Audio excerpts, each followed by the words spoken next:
and welcome, ladies and gentlemen.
Good morning, good afternoon, and good evening, grasshoppers.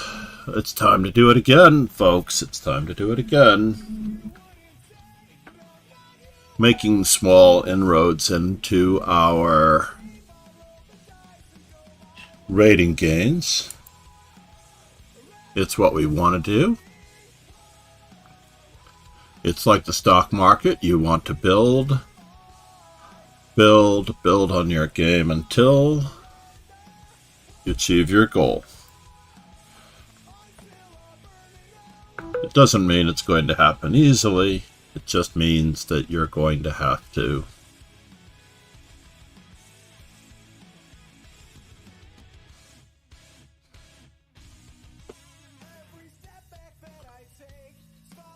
I'm not so sure about this music though.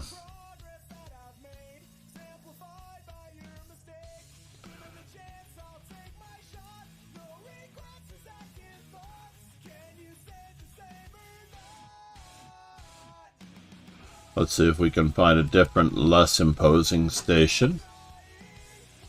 There used to be a chess channel on this.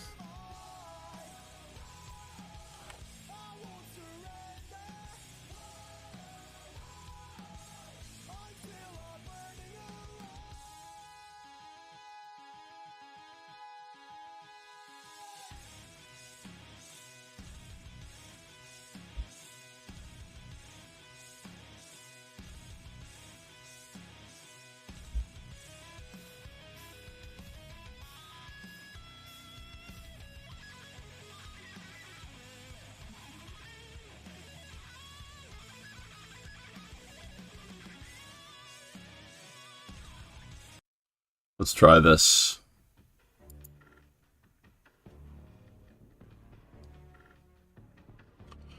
Hopefully this will be a little less imposing. Hopefully. And now let's see what's going on with our competitors. India 96 in the lead. Nicely done. He was the first in, first up. Next highest rated players, 2110 striker. Cool.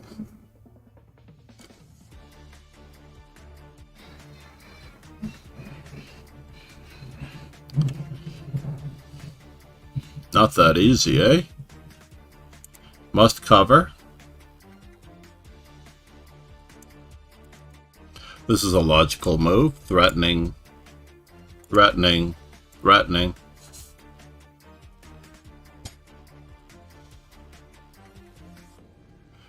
No more back rank weakness.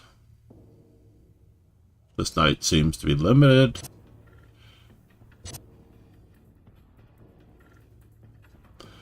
This is asking a lot.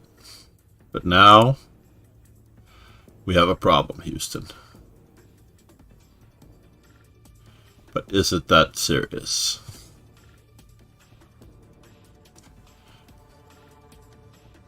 The problem is the back rank weakness is still here because the queen can take on h4 with mate after the king goes to h2, so the bishop is still tied down and the rook is still tied down.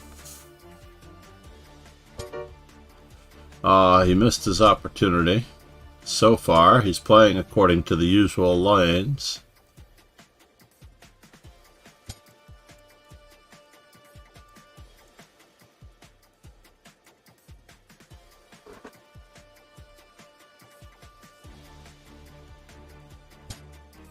I'm not sure why we're taking so long to find this move. Is this check and checkmate not on? I don't think it is, interestingly enough. Because once the king moves, the square is covered.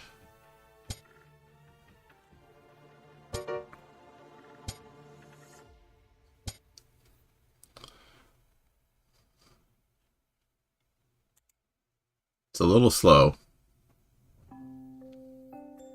Yep, we are mated, folks. We didn't take advantage of what we were supposed to take advantage of. Striker cool got struck. Timing is of the essence in many of these.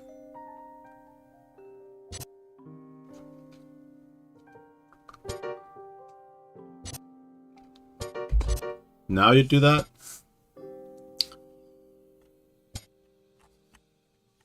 Let's go back to the infraction.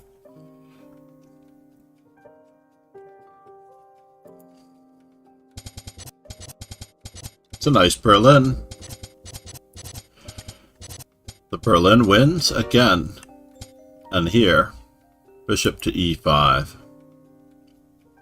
Queen f2, king h2, and they are going to be the ones down a rook and not us.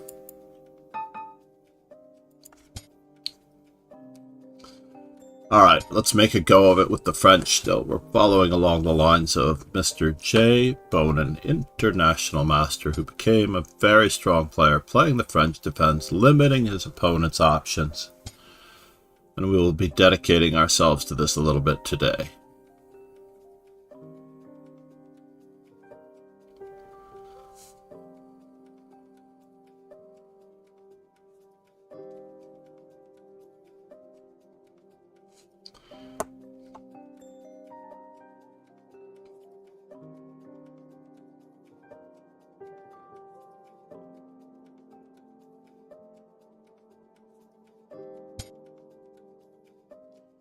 We have to move. I actually prefer this line of thought because and this is where I need to really bear down. I've been having some issues in these lines. This is the main line, and it is the problem continuation for both sides as black achieves or tries to achieve counterplay with an attack against the d4 square, which is not supported by a pawn, by the way.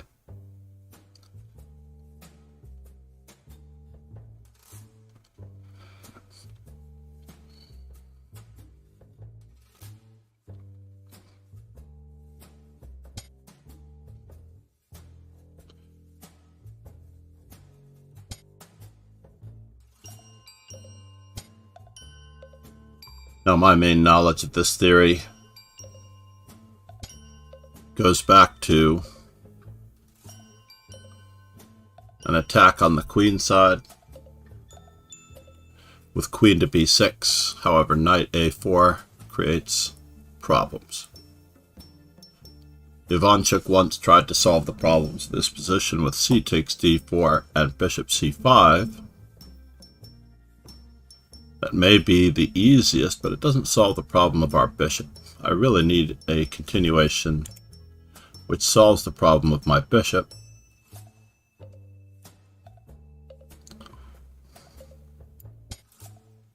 And since the center is closed, we're going to follow along these lines in a very similar fashion. We're going to go for the e4 square. And here, this is attacked once, twice, 3 times. The problem with queen h4 check attacking is that a bishop can retreat.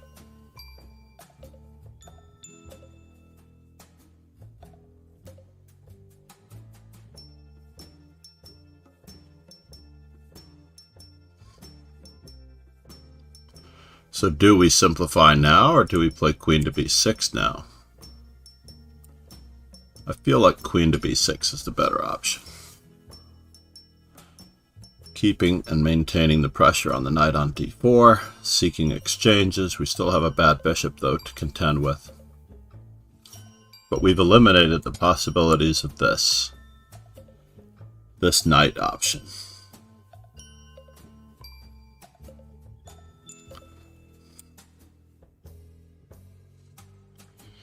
b4, knight to c4. B takes c5, b4, knight to c4, b takes c5, attacks our queen. We take a queen, but they've taken a piece. So then they take our queen. We need to move away, and we're down a piece. So it's still very awkward. And we don't have any problems here. So therefore, we're just going to keep the tension.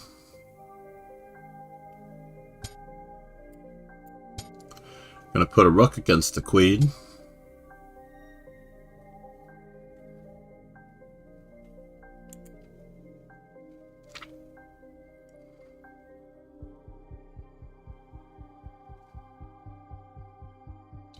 We're not really getting anything on the c2 square without further help from a knight.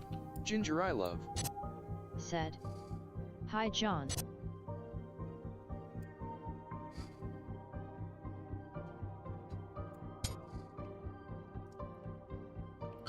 Good morning, Ginger I love. How are you?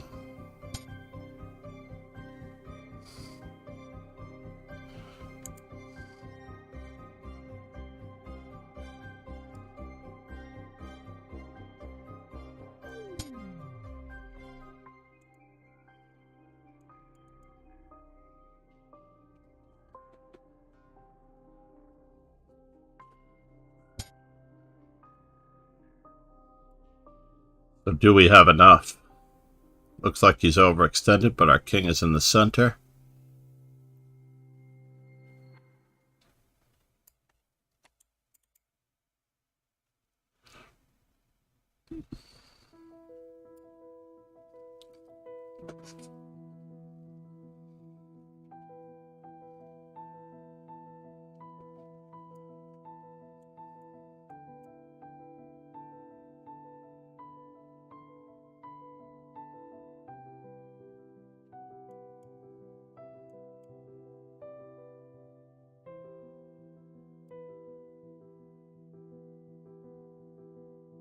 Ginger I love said, "I am fine John, currently in Switzerland for my CERN training in Large Hadron Collider LHC." Ginger I love said, "Where is the kid, haha?"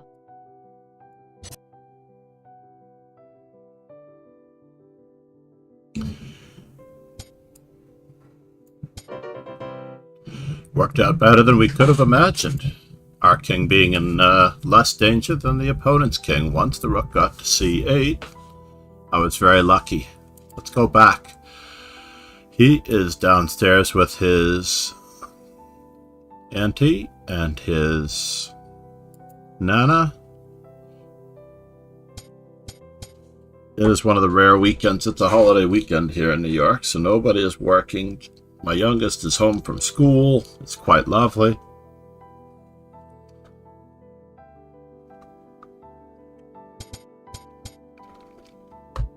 Let's work this out. Ginger I love said, "Oh nice." Now, I have seen Zhu Wenjun work this position without playing knight c6. I believe she played bishop e7 and a6. In the Masters database, I only see one win for black with bishop e7. So let's continue with the possibility that A6. I am trying to be a senior nuclear scientist, but I think it's not easy, haha. I am trying to be a senior nuclear scientist, but I think it's not easy, haha. I'm not sure why that repeated, but it will take time. A6, queen to B6.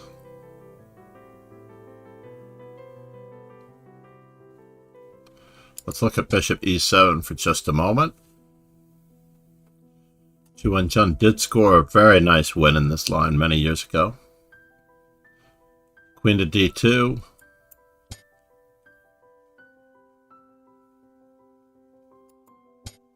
B5, Rasmus Vane as black, Boraev as black. Rasmus Vane is the anomaly. Almost everybody else develops a bishop. Doesn't look good. So therefore we're going to take the game continuation as it was.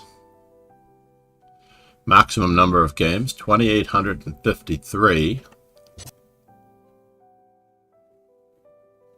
Knight takes c5 did occur to me. I think that actually might be best, now that I think about it. One of the reasons why the bishop didn't move to e7 at the start, though, for me, was to take on c5.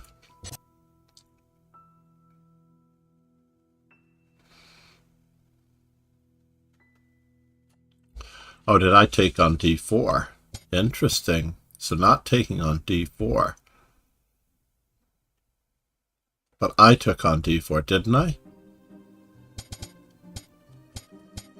Oh, I did not take on d4. My opponent accommodated me, and now he's a tempo behind.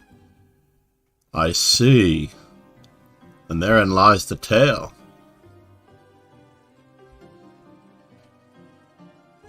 I don't think I can get a computer analysis. I'm not sure why I don't already have a computer analysis after yesterday's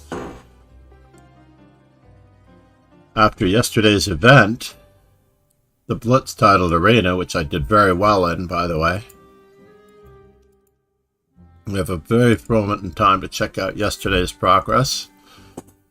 Gained a handful of rating points in both Blitz and Rapid.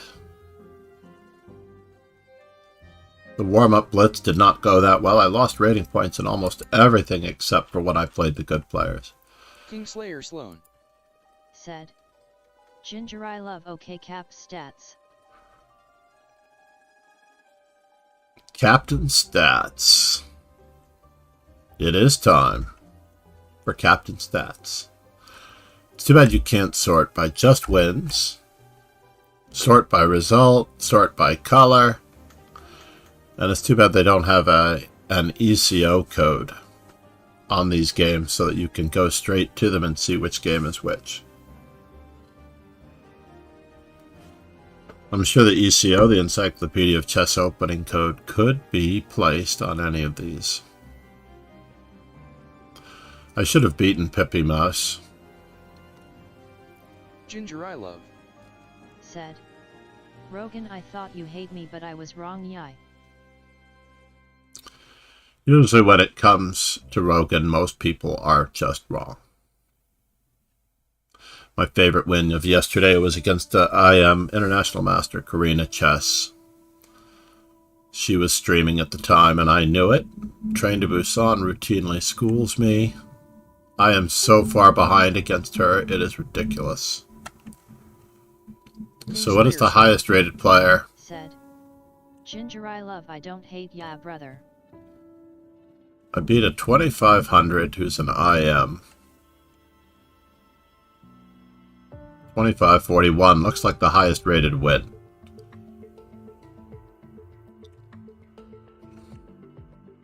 Could have been the highest rated player I played as well. No, Creepy Vampire. I actually feel like I could have done better against Creepy Vampire. Creepy Vampire was on the top page, I think. I felt like they were doing very well in one of the earlier arenas. Ali Reza was playing. So if you want to study a player like Ali Reza's games, you can click on this and you can actually just download all of their games right over here. You can choose the games that you want to study of a strong player Kingslayer Sloan. and download them. John needs to have some time with a GM. It is time.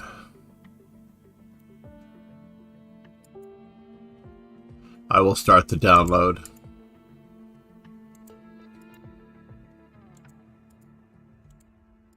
We're going to go back. We're going to reload. Oh. Chess Insights. Interesting. Update Insights. Blitz and Rapid, I'm at 48%. 72% in Chess 960. I'm actually performing better in Bullet and Ultra Bullet. 66%. What? Average cent upon loss by variant. Oh, this means that it's better to have a lower number?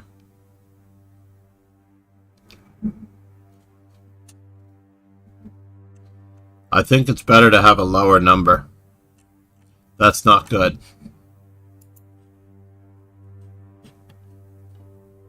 Oh, we updated it. Yeah, 90% cent upon loss. Much, much better. So classical, yeah, it is better to have a lower number in these stats. Kingslayer Sloan. Said. I'm sorry I have to beat you, John. Oh no, are you allowed to play on Lichess? What is going on, Rogan?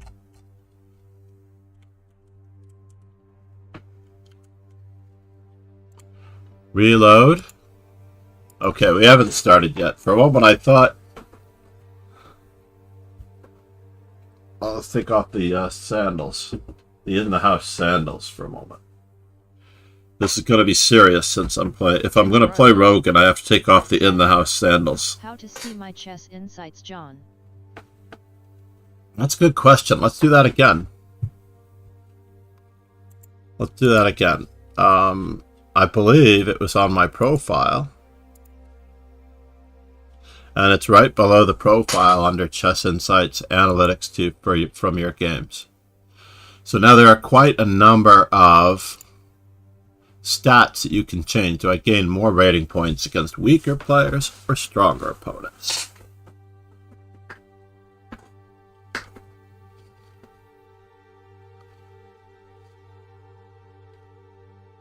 Much weaker, weaker, similar, stronger players. Obviously, this is the case as we all bring up our games. Rating gain.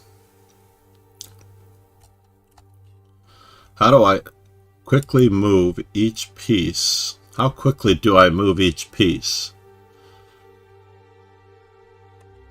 Move time. That's interesting. Do I gain rating when I don't castle kingside? Ginger I love. My castling? Said. It's taking stats of my previous GOM like way before. I don't know that there's a way to change that. It's your historical accuracy. My castling side, opponent's castling side. Piece moved, move time, time pressure.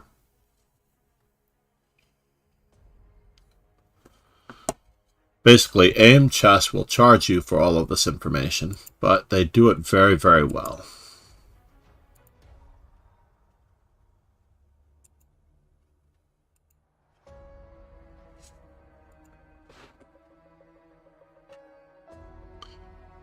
Is Striker cool making Kingslayer progress? Sloan. Said. John want a pre-EM code. Kingslayer Sloan. Said. I do. I would love to experiment. They actually offered me, before the merger, they actually offered me, that doesn't work. It does simplify things quite a bit. But now, what happened to check and takes?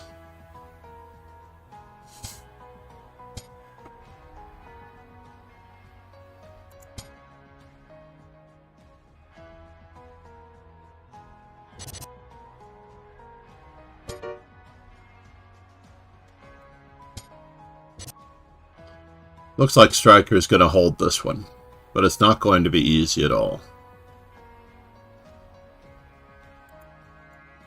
This is a job for the king.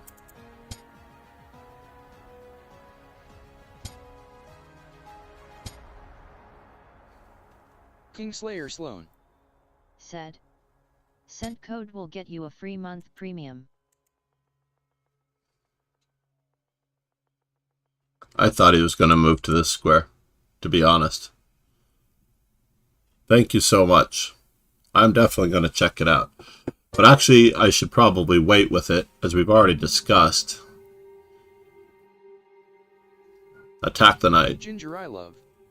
Said. I see my chess insights, but I am not sure what or how to conclude of it. It takes practice.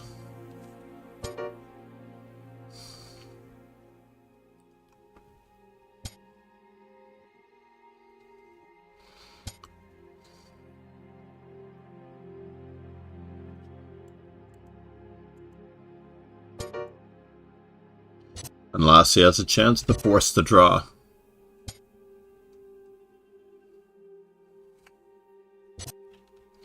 Lead Chess Ali Reza done. The download is done.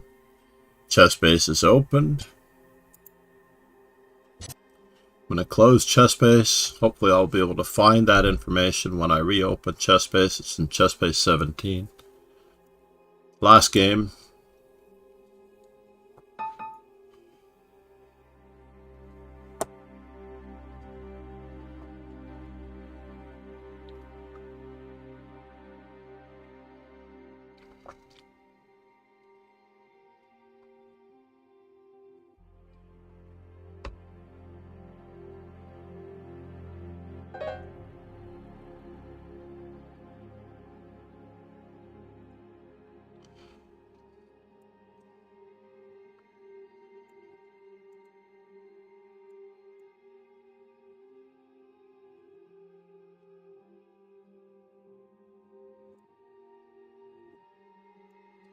And of course I have Ron Hay. Now, yesterday I did do most of my accountability. I don't know that I reached 200 with G3, but I'm going to give him G3 anyway. I don't want to get into a battle with Ron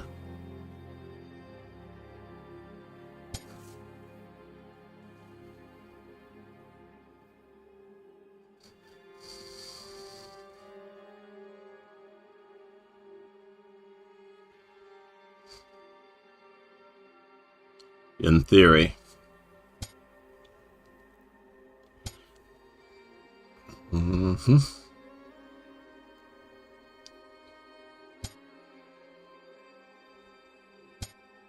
He is choosing the old Steinitz approach.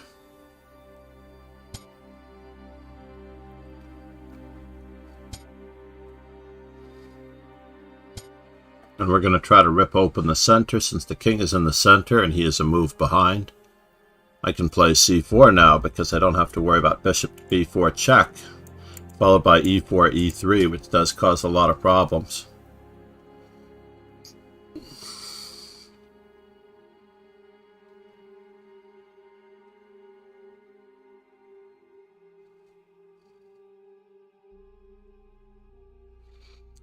By exchanging, I'm not getting rid of his knight. Let's see if we can encourage him to move forward. Kingslayer Sloan. Said. Yay, I won. Alright. Kingslayer Sloan has become stronger, more responsible.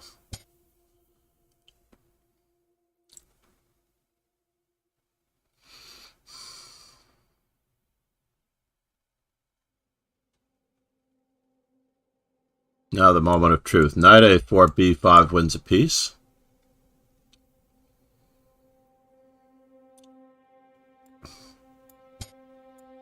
Kingslayer Sloan. Said. Beating up 1000s my fave.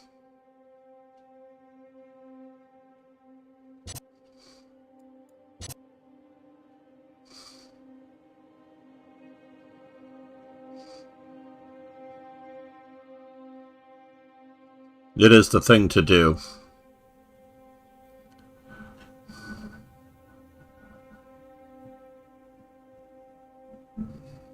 Now I have an extra center pawn, pressure on f7.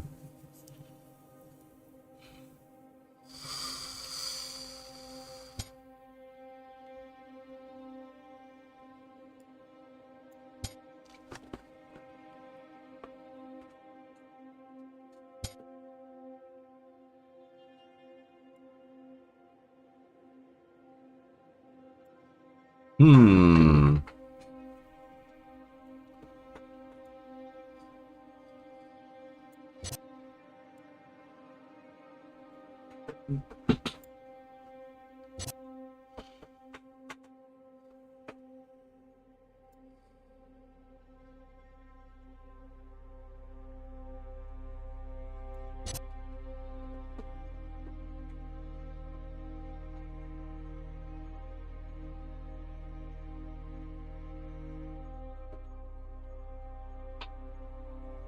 Another creative position brought to you by Ron Hay.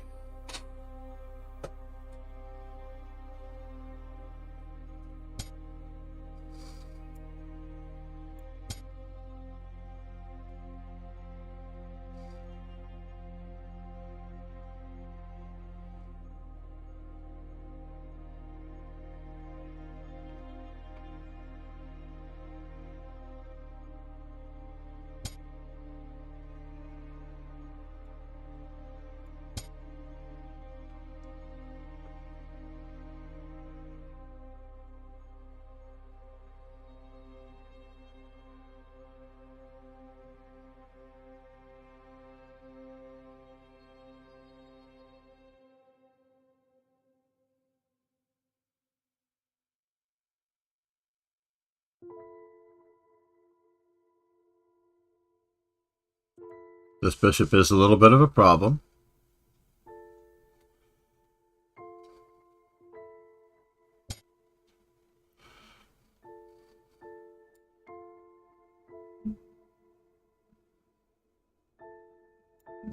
Maybe he will solve this problem for me.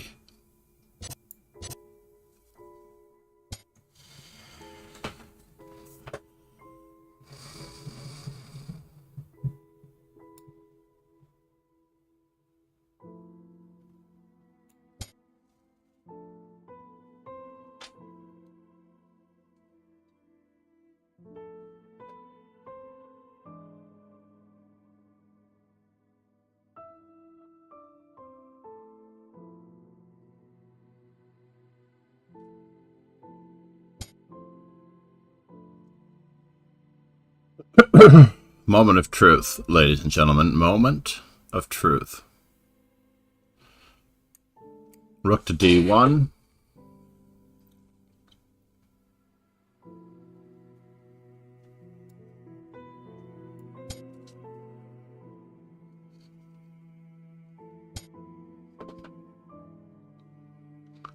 And now b3. Rook takes d2, rook takes d2, queen takes c3.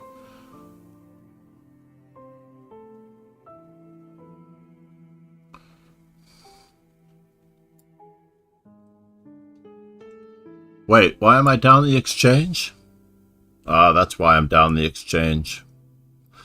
This could be bad. I just realized that he has a long-term material option here.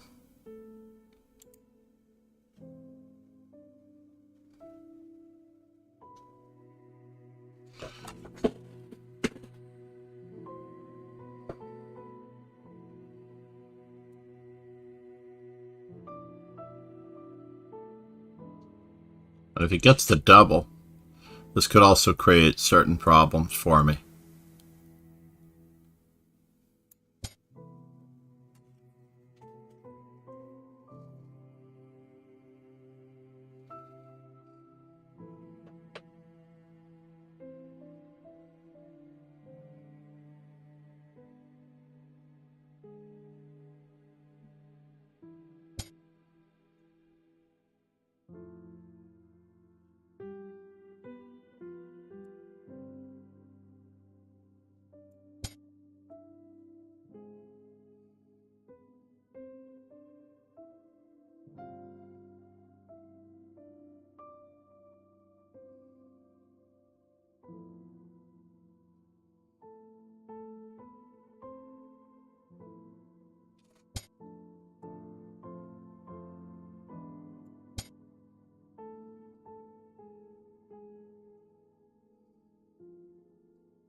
Just a small weakness on h5.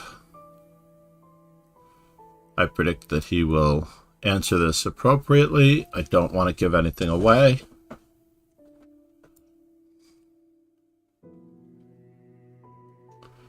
Unnecessarily.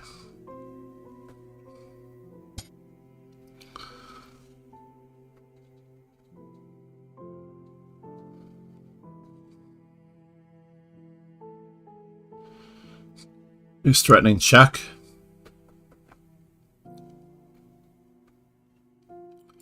It is a rather nasty discovery indeed. This precludes my being able to play king to h1 because of a knight fork.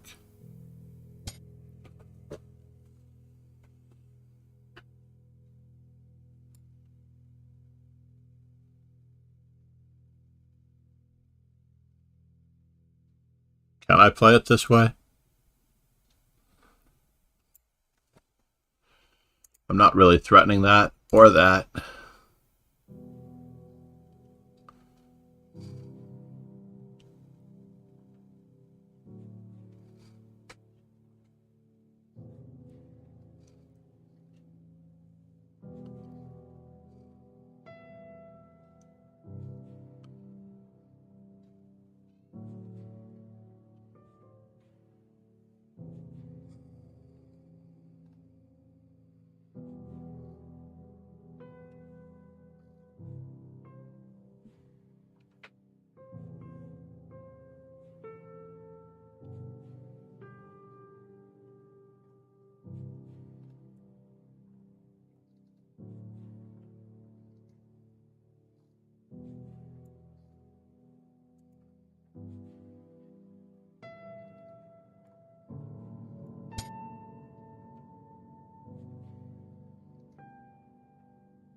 My king is very exposed, and that rook is actually quite active.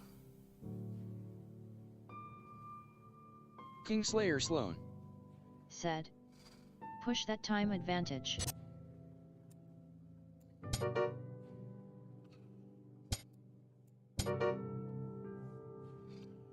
He miscalculated, ladies and gentlemen.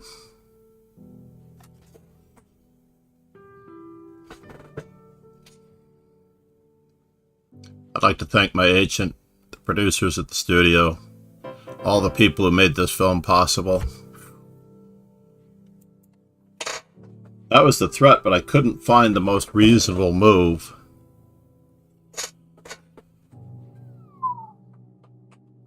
I think we made it down to 15. We have made it down to 15. That was a huge win for me because Ron Hay has been climbing the ranks, hand over fist. Ginger I love. Said. That was a nice win, John. It was a nice win. He did not see the threat of bishop to b4 check. And it would have been the same had he played a takes b4, rook takes d8, queen to d7. Or would it have been the same? No, it wouldn't have been the same. A takes b4 was probably the move. Let us go back and make sure of this.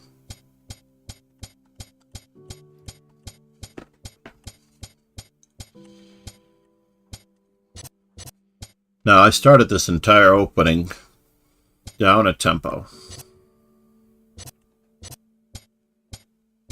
This was a Nepo-esque exchange sacrifice. Nepo and Ding had more exchange sacrifices in the most recent World Championship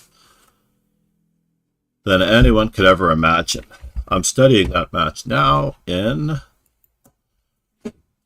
Chess Informant 156. The first chapter is dedicated to the most important recent development in the previous 6 months. Hard to believe that it's been that long since this since that match took place, but it has.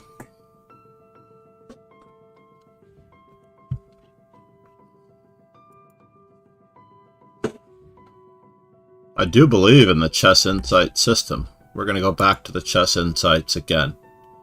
I'm going to try to help Ginger I love come to terms with it. Let's see what we can do. Profile, Chess Insights, update the insights. So basically we can look at the date,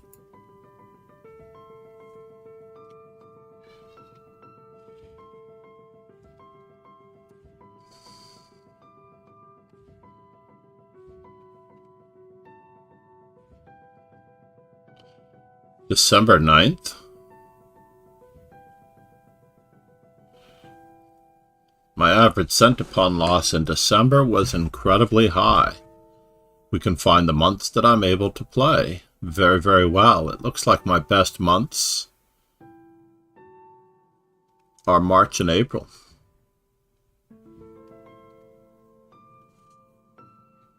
I wonder if I were able to take a screenshot of this, if I were able to improve upon it. I need lower numbers here for a cent-upon loss. And then we can look at color within this setup. We can look at the opening family. My cent-upon loss by date in the Caro-Kann. Wow. I can also include the Indian defenses, other variations. So in the Caro-Kann, my cent-upon loss is extremely low.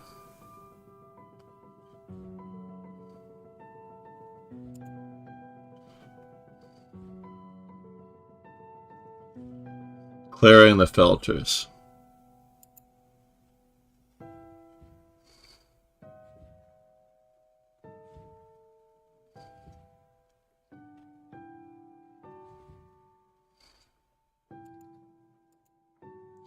Opening family. French defense.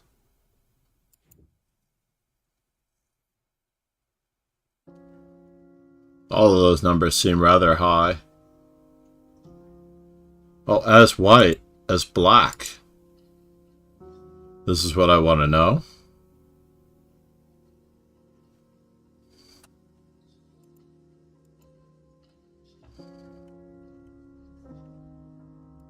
Clear the filter. As black in the 40. Caro-Kann alone. Oh man, I lose a lot more in the Caro-Kann than I do in the Sicilian defense. I want you to check the current game of the tournament that is going on, and I think on move 58 white should have taken the rook and he would have won.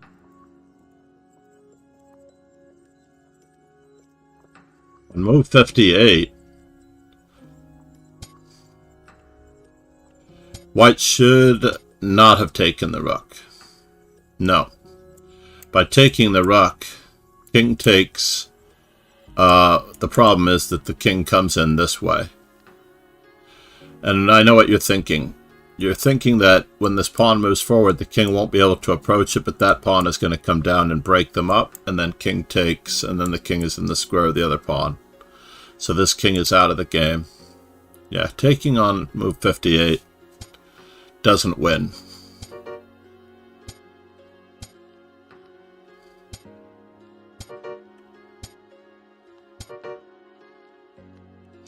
This is a good opportunity for him to take this pawn, though.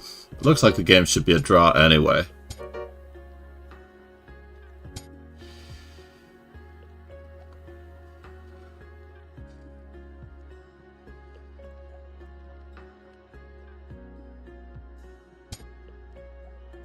Looks like the best winning effort by Rustam Azal.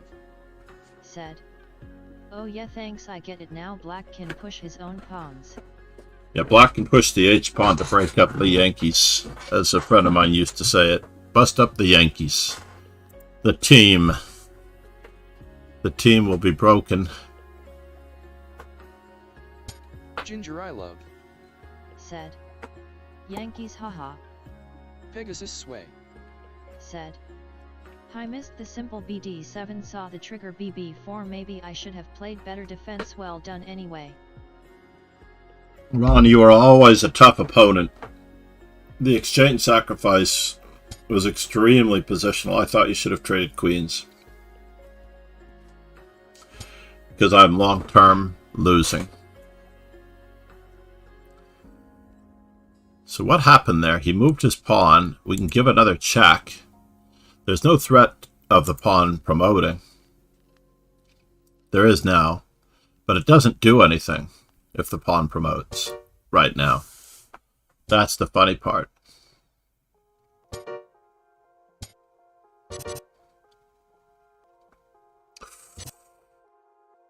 And we're in a position now where the rook's pawn is going to have to get to h2 in order for it to be a draw, but it's not. The simplest solution is queen f1 or queen h8. Queen f1, queen h8. You don't need to put your queen on that square just yet. You could actually have him waste the move with his king, but he's walking along the first rank very poetically.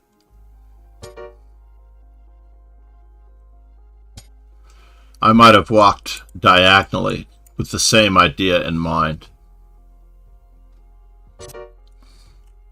So it would have certainly been faster for him to go to take the high road. And then mate. Queen takes pawn mate.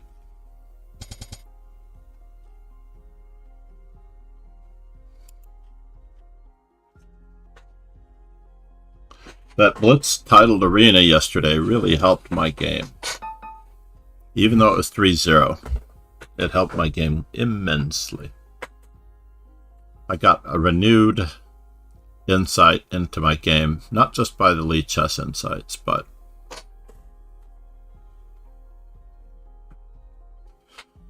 oh no.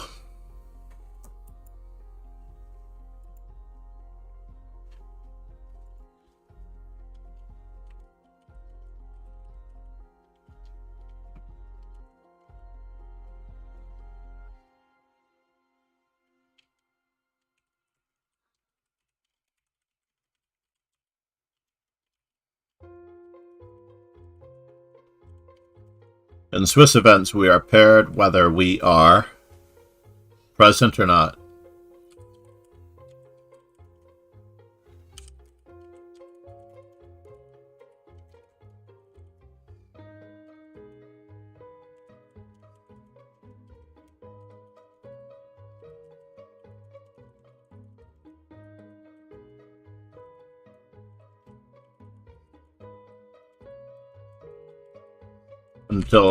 That's why I don't open the entry until just before each event.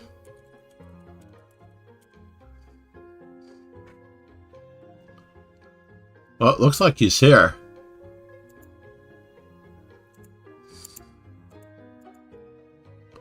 Alright. And now we're off. We're continuing with our French. Even though we took an extra year of French in high school, it does not help my game. Now I have to give some more insight into this one. When the knight goes to f3, my knight goes to e7.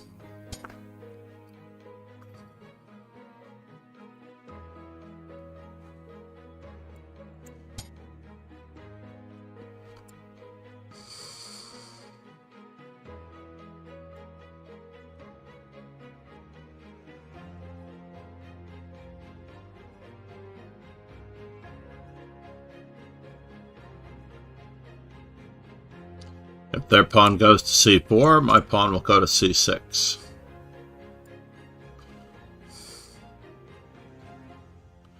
Are they really going to ruin my castle position? Am I getting checkmated by... Let's just think about this for a moment. No, I'm not getting checkmated. Whew, that was scary.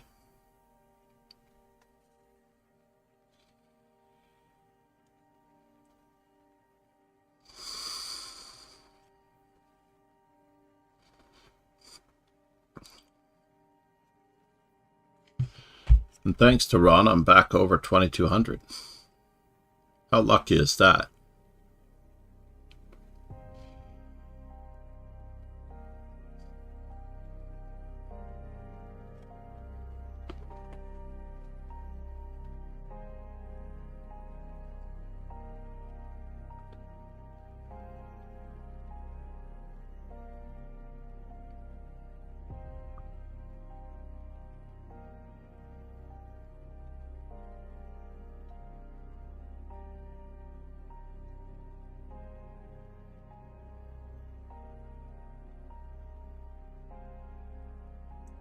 Knight e5, knight f6, bishop g5, knight f5.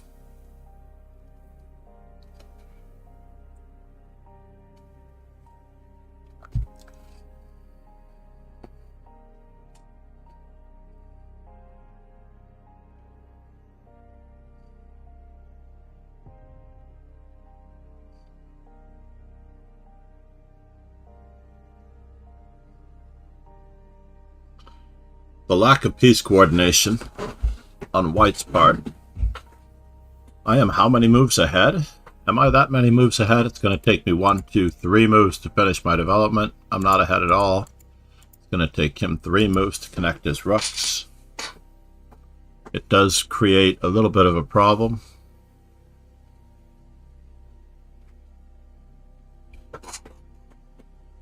So over here it says, come to the evening blitz at 6 p.m., but he doesn't mention the time zone.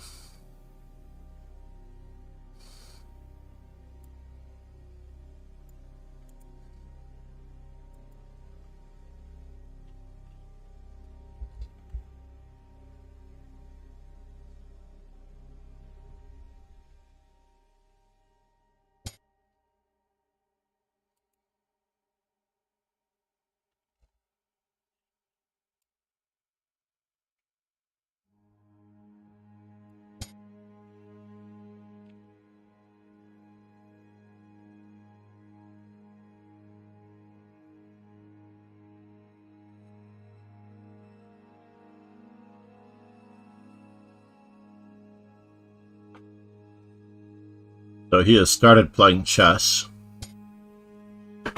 without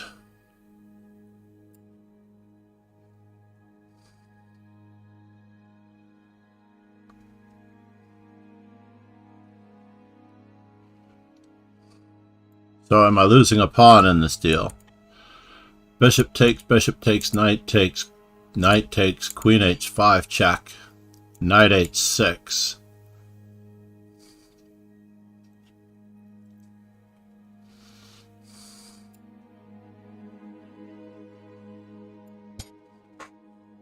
We have to take some precautions.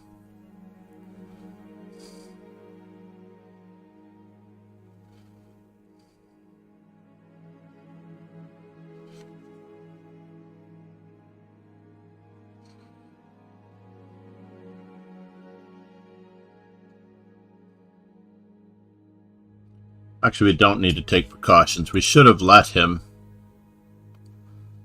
capture this pawn because we had bishop takes h2 check. But queen h5 check, knight to h6. We'll look at this again later.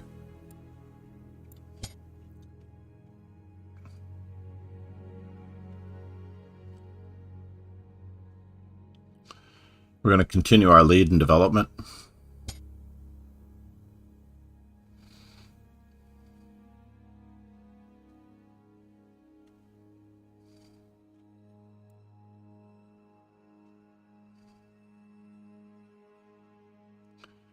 G4 is a threat. G5 is a threat.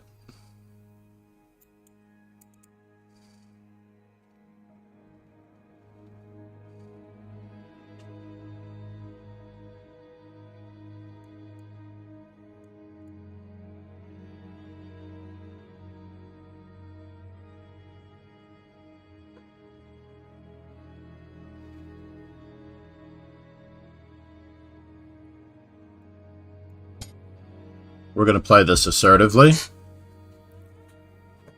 Use our time advantage. Hopefully we can build it to 1 full minute.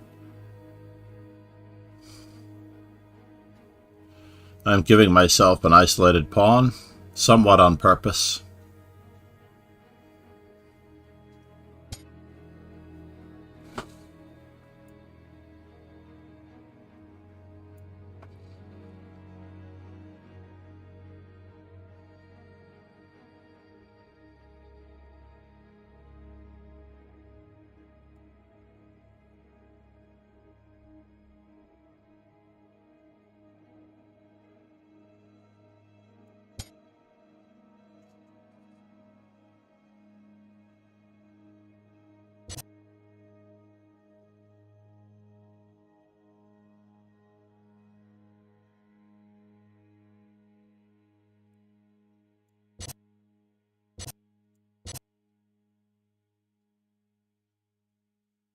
So I've managed to complete the opening ahead of him. For what it's worth. And we do have options.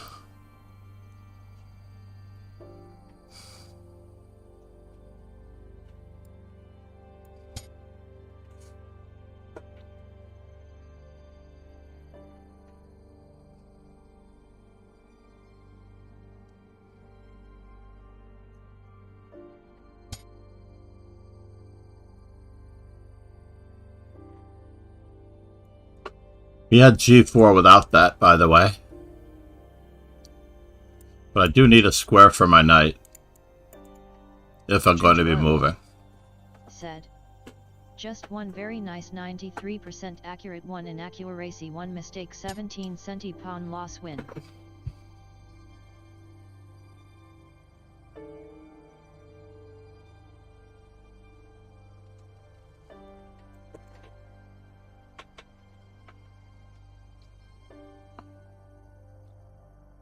Knight takes d4.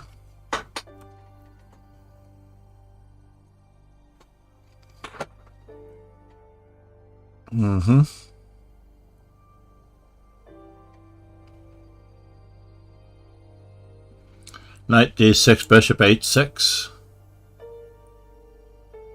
Knight d6, bishop h6, queen takes.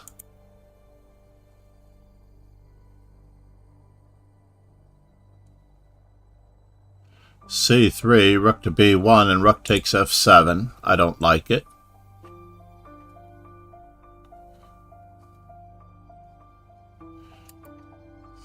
Knight h4, queen to g3, knight to f5. Knight takes d4, c takes d4, queen takes d4. Where does the knight go? Bishop f4.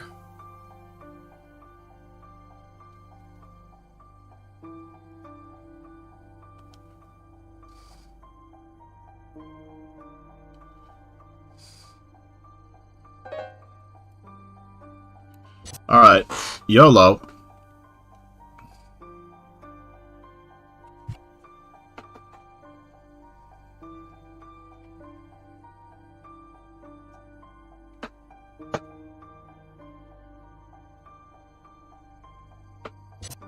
YOLO.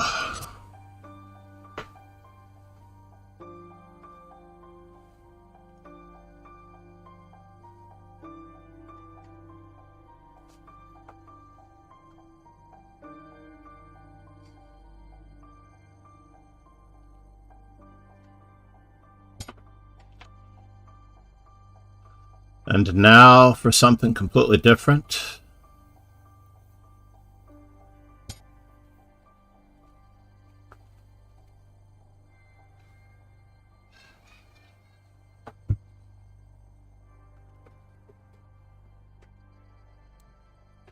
I'm in trouble.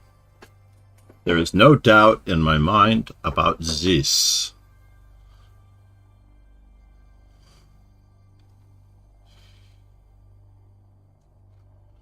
I only have 2 pawns for my pizza.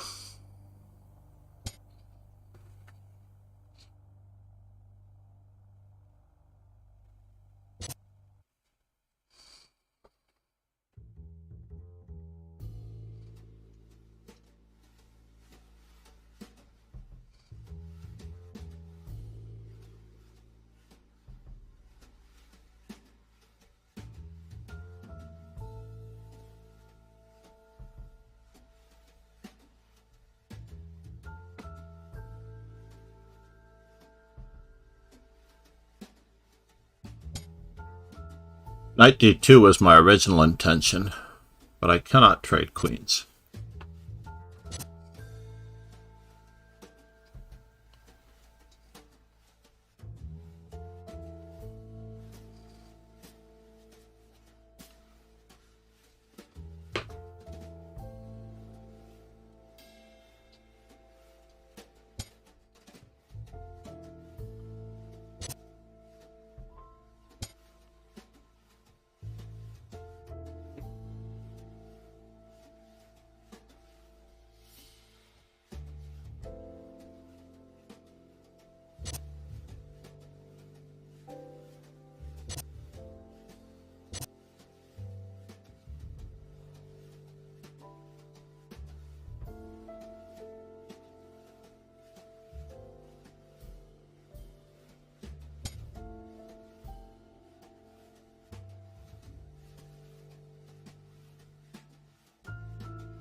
Am I mated?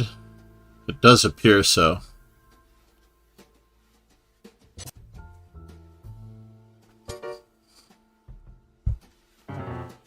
Yeah, let's go back and find out what I was supposed to do here.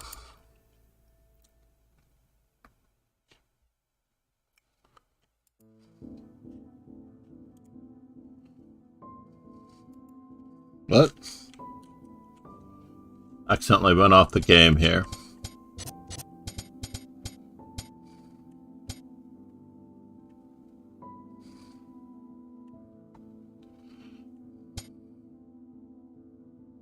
"210 games in this variation. No one has played knight to d7. Castle straight away.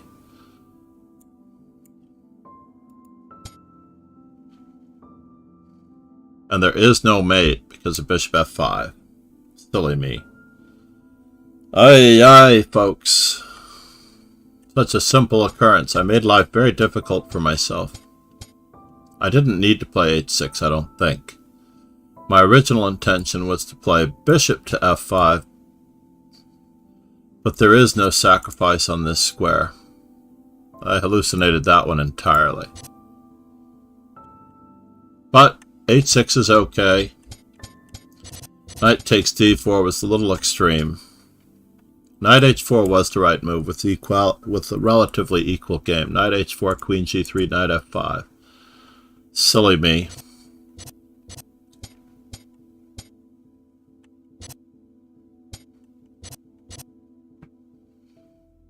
Queen a6.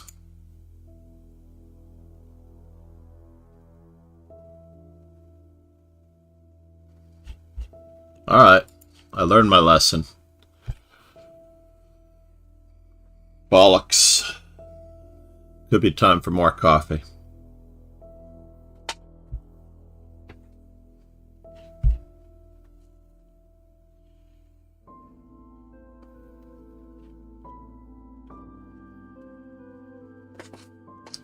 When you're looking at a move for too long, it's often a sign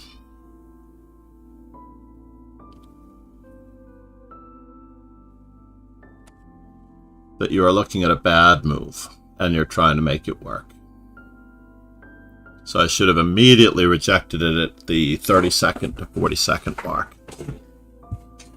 Not for you. I don't necessarily recommend that everybody only give a move 30 to 40 seconds.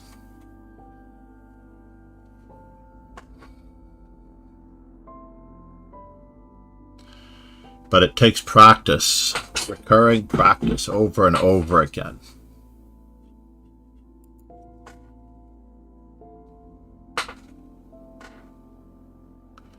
Kingslayer Sloane is white in this position. This is not good.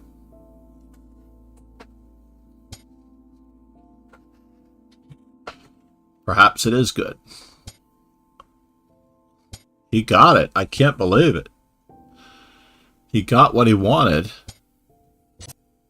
It's just that the two passed pawns in the 6th rank are too strong.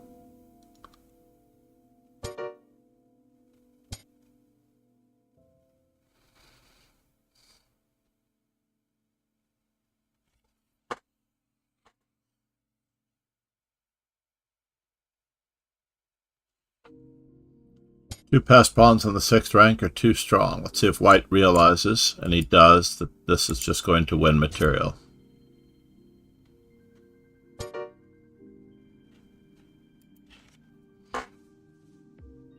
Yeah, it was a rough position from when we arrived,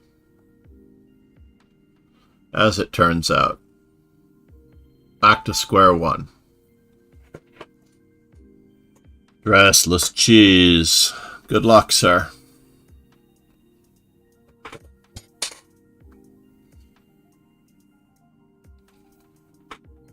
No GTO for you.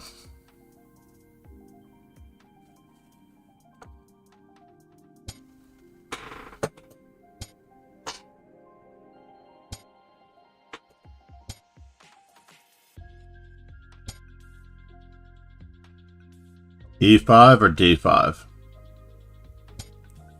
D5 is solid. Continue to grab space. We didn't have E6 in.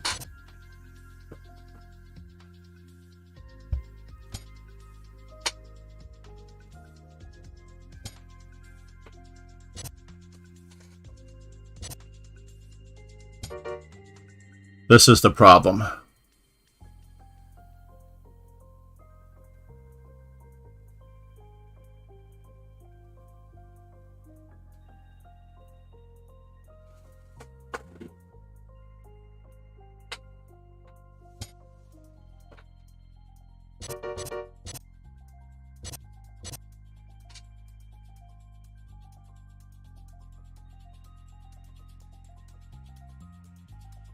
It is in my opening repertoire, actually.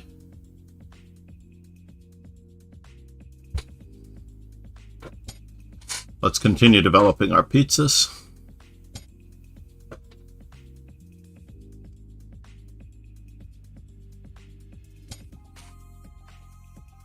As fast as humanly possible.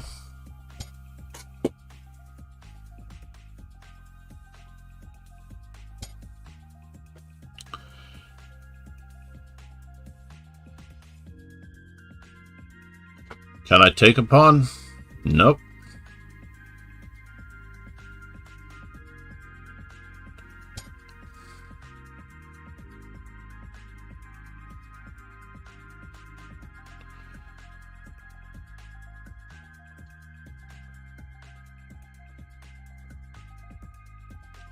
For some reason, my opponent is lacking a dark squared bishop.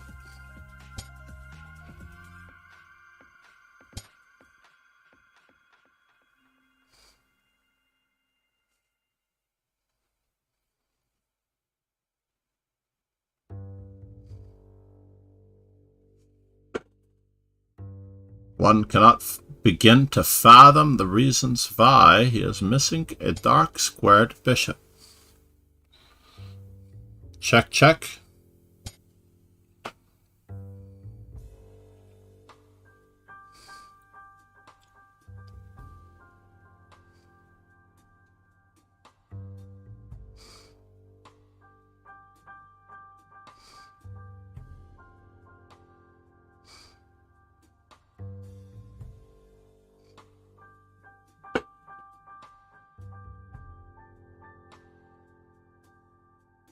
Only after the knight is gone will king d3, bishop c1 return my bishop to the mix.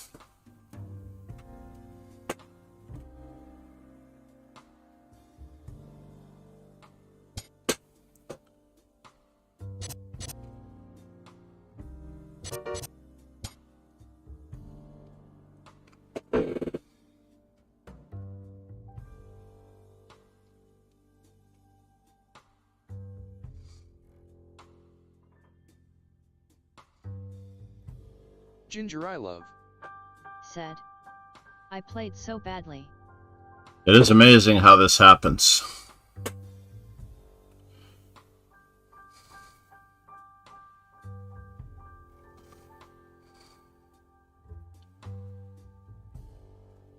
It is certainly amazing how this happens.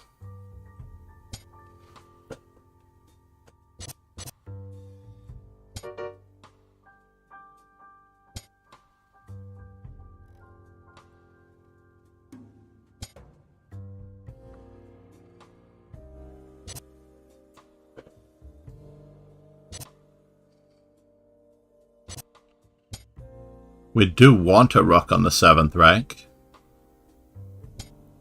But bishop e4 would have stopped me from putting a rook on the 7th rank, because bishop e4, rook g7, bishop to g6 would try to entomb my bishop.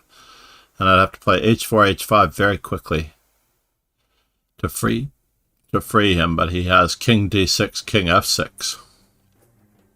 I guess I always have g8. This isn't a normal trapped rook situation.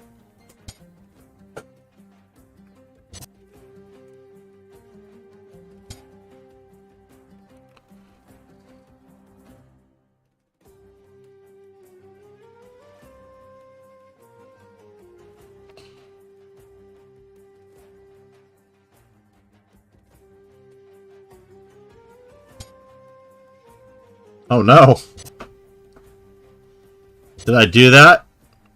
I blundered.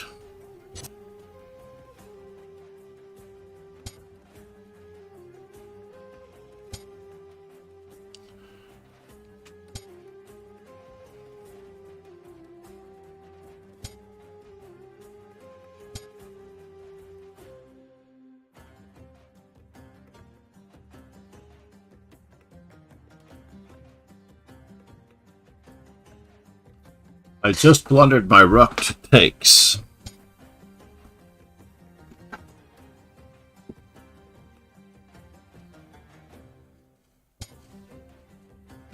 Make sure that his bishop does not help.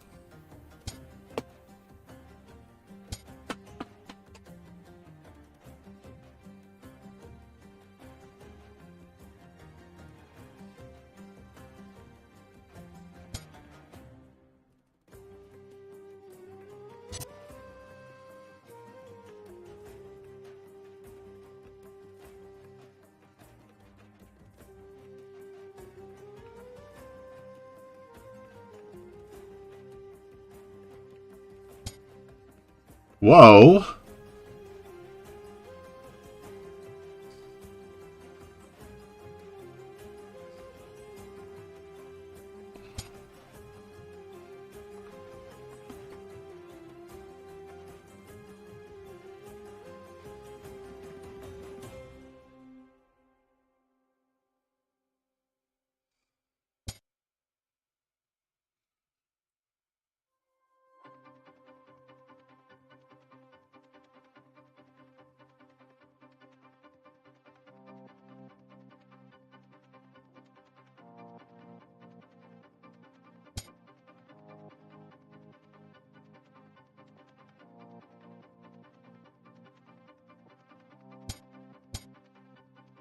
Oh no. Did I blunder again? Maybe I did not blunder.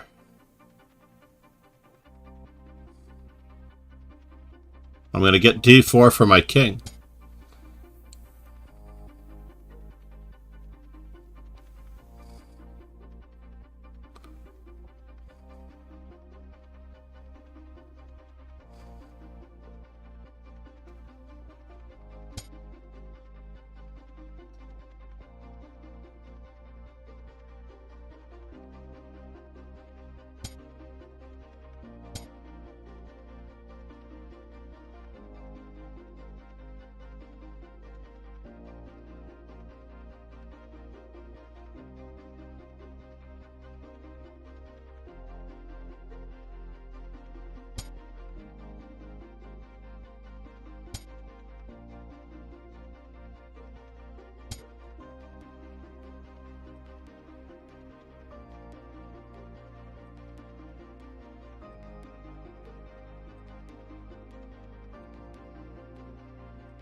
Pegasus sway. Said. Only 81 precision but made in 10 moves.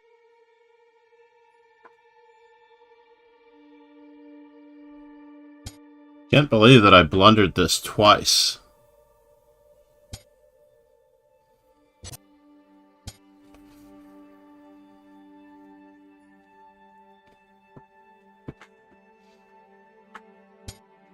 Can't believe I blundered this opening twice.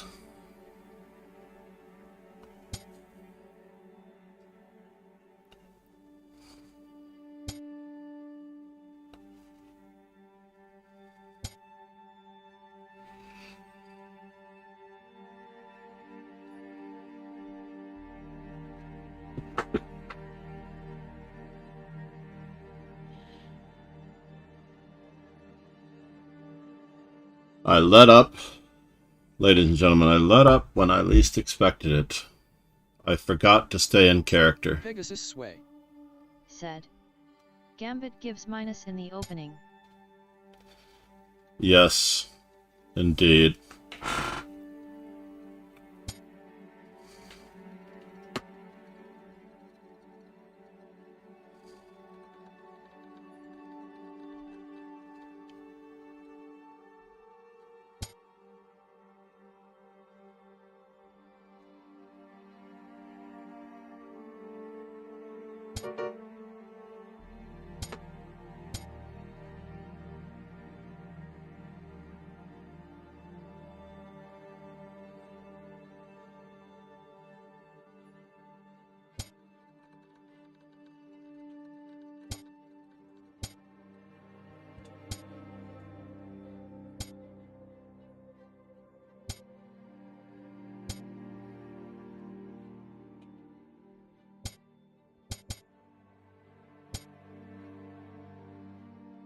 And now I'm going to lose it.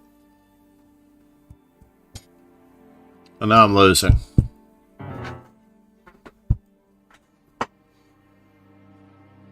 Wow.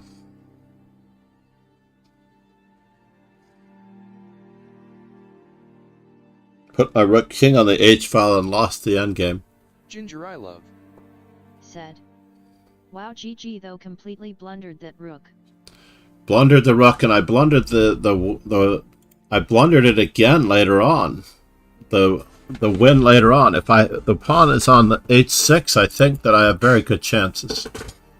So I didn't play h6 when you played bishop g8. I had to play h6, and I allowed you to take my my pawn on a2, and that was like the end of it.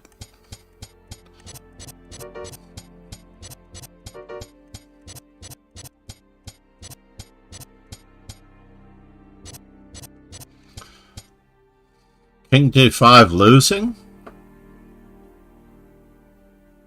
Later on.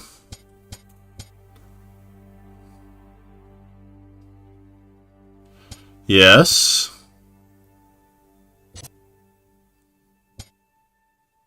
And here, I believe that I have to play h6, right? So bishop a3, h6. Yeah, h6 is best. As I said before, I think I'm winning if I play h6. So I blundered it twice. And now I really, really, really have to play h6. Maybe not yet.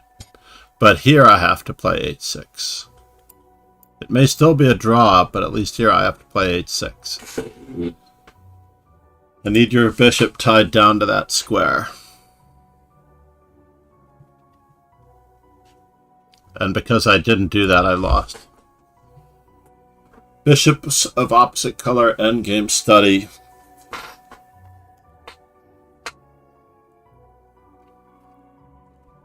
My students are going to hate me this week. Ginger I love. Said. Yet. I actually have a very good feel for bishops of opposite color endgames, but I have to give them a lot more respect than I have. Alright, this is a moment for coffee.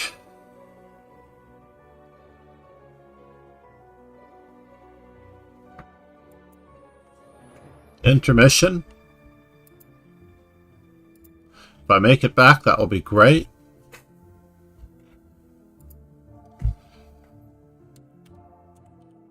Ginger I love.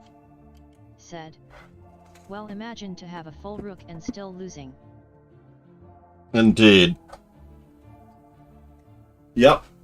It takes talent, folks. Said. Takes pure, raw, That was fun unadulterated and not talent. fun. Aye, aye, help.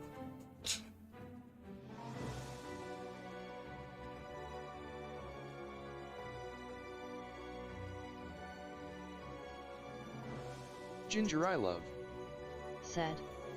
That was my situation there, I got it and still was losing in endgame.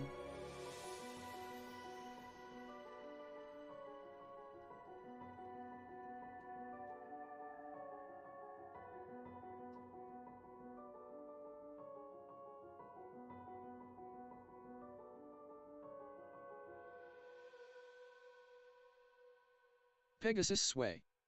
Said. Endgame is good lesson.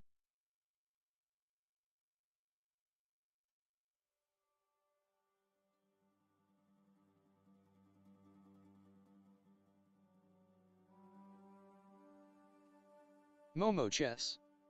Said. Good afternoon.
Sorry that I'm not more animated, but I am raging at myself over that last one.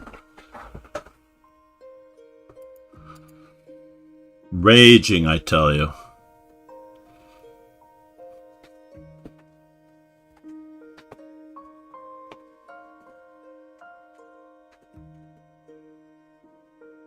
Momo chess. Ginger, I love. No, it's not your fault. You played well. Chess, calm down. I mean, after you were in trouble, you were... Yeah, I'm not, I'm not that angry.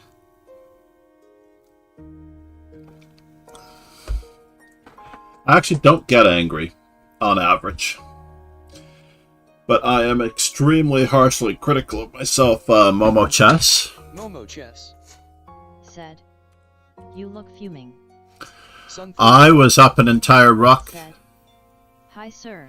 Blundered the rook into a bishop of opposite color endgame that was still winning, or had winning chances and was winning, and then became winning, and then I blundered it away again to a draw, and then I blundered it away again to lose.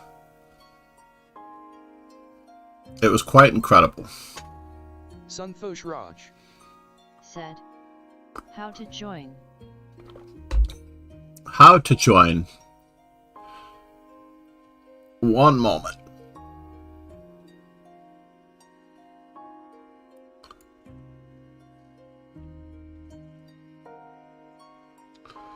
One moment.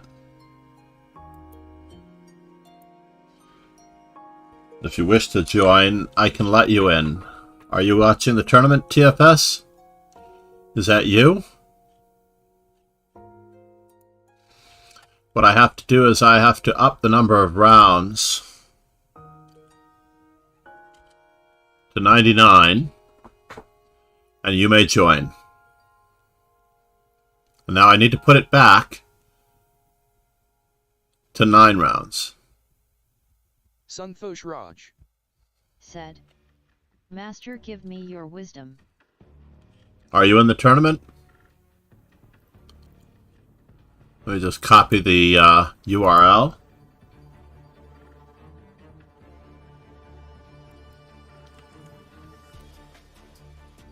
Santosh Raj. Santosh Raj.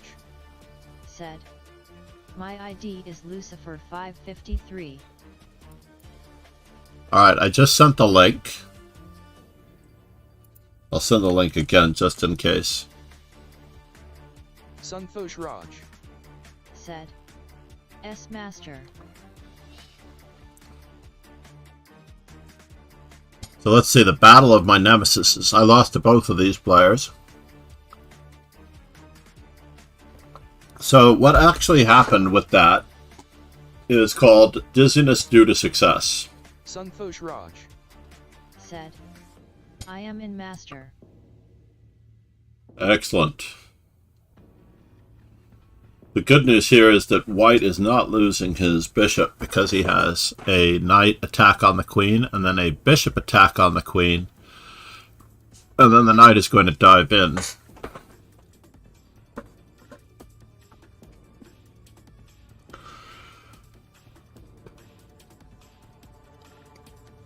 To another square, which may or may not trap the rook.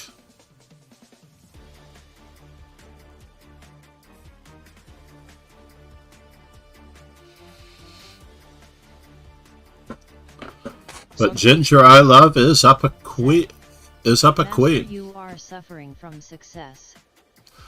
I am suffering from success, yes. With dizziness due to success, I used to call it the Oscar effect. So the Oscar effect basically means that you've done everything so well up to a point that you tend to not see, you're blinded by your own judgment. Santosh Raj. Said. Is KF7 is good move.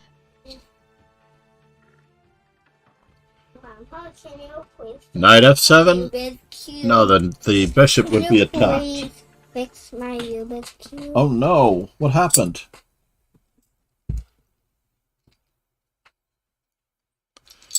This is interesting. I don't necessarily... This is supposed to come across. It's interesting how these speed cubes work.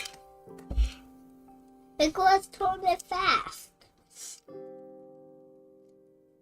Wait a minute. Let me do it. Let me do it. No, I'm looking. I'm looking. Can do it. This is not your Rubik's Cube, by the way. Yeah. I know, but This is... And these magnets are supposed to hold it together. Come here. Let me see it. No. Before we lose a piece, I see the magnets. Where'd it go? Anakin, get this. I'm not fixing it without the part. You have to get the part. They have little magnets that are holding together this Rubik's Cube. Sunfosh Raj. Said. Sir, why Russians are good in chess, like really good? Well, it's an unfortunate political situation that they faced, in which everything they had was yanked away from them.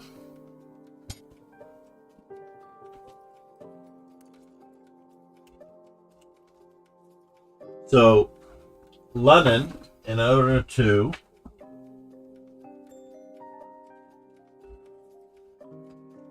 educate the population as far as giving them motivation toward reading and writing, because they were an agricultural country, decided to reward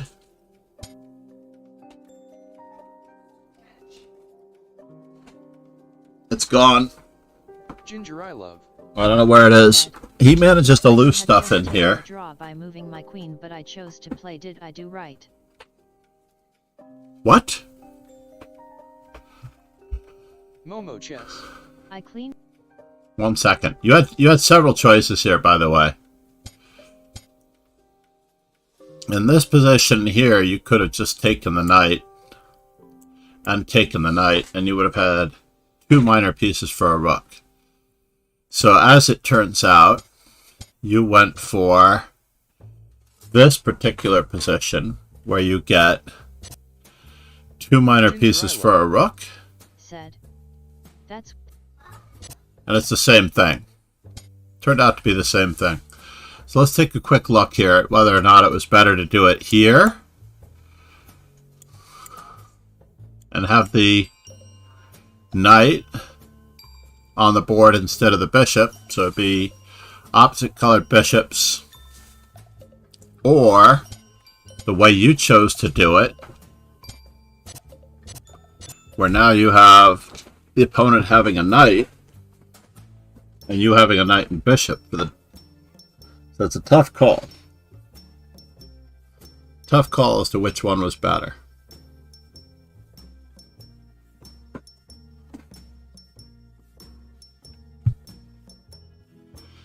Turning down the draw and avoiding a draw is not always, as I proved in my game earlier with Dressless Chess. Are good in chess, like really good. Well, Anand spurred a movement.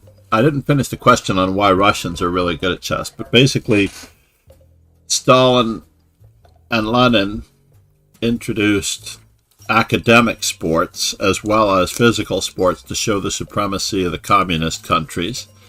And they wholeheartedly, they didn't have entertainment of other means. So the Bolshoi Ballet became the preeminent ballet company in the world because they were driven to prove the superiority of the communist state. The chess had to be top-notch. It was driven by the government to a certain extent. And everyone received an allowance if you were the best among the best in your sport. So Petrosian suffered from this as well. He would receive an apartment and a monthly stipend for routinely being at the top of world chess. Finishing in the top 5 places of every event ensured this, so therefore he did no more than what was necessary to achieve his goal for a long period of time. And Petrosian basically accepted draws and just more or less placed himself in the position of being able to win the tournament just so, until he received a huge amount of fan mail from his home country of Georgia. At one point, at his new address in Moscow, and he found out that he had a tremendous number of fans who were counting on him, and that it was not the Soviet state that he was playing for, it was his community and country, or sub-country of the Soviet Socialist state of Georgia, that he was representing, and so therefore he began winning and became world champion on behalf of his country. Now, he didn't do it for financial reasons, because the state would always take any checks or any prize money that they won And I recently asked that of when Nepo was playing the World Championship match, is Putin going to take the money? Or are they playing? And people didn't understand what I was talking about because they didn't know their history. I said, is Putin going to take their prize winnings? Or do they get to keep them? Because in a capitalist society, you work because you are going to earn more, and you're going to be rewarded for your hard work. But in a communist country, you're doing it because you want the country to do well, and you're going to get paid the same monthly stipend whether you finished in 5th place or in 1st place. You're not getting any more money. You're getting the same salary and the same apartment whether you finish in 5th place or 1st place in the old Soviet Union.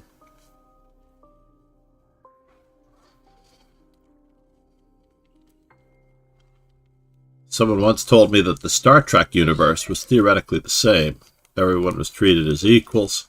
Everyone had similar job classifications. Everyone got paid the same regardless of their position of power or responsibility. And they were driven only by their ability to do the best possible job. But I have a hard time believing that. But Santosh Raj said. So Nepo wins, Putin take the money, what they get just salary. well, Santosh Raj. in the old Soviet Union, that is exactly what would happen. Unfair. That was what would happen. That was the downfall of the system. People Star Trek is not real.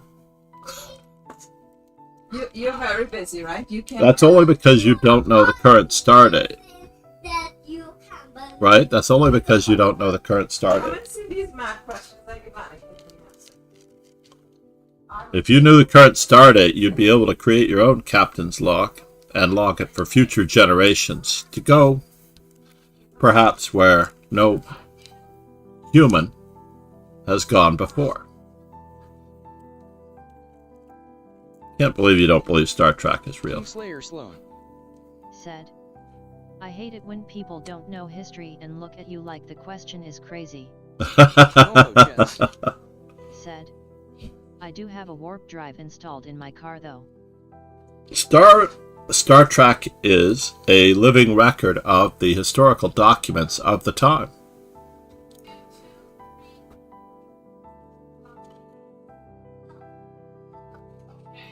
I think Black is actually going to lose this when he could have probably drawn it. Ooh, instead of King F5, he played there.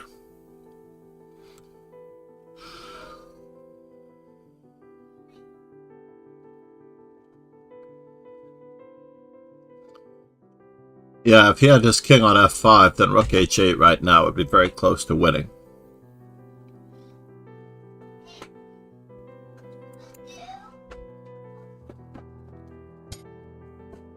That was on move number 49. That was a very typical mistake.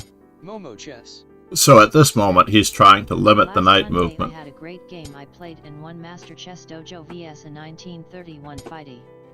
Momo Nice. Said. Over the board. Nice. But you should win every time against those players.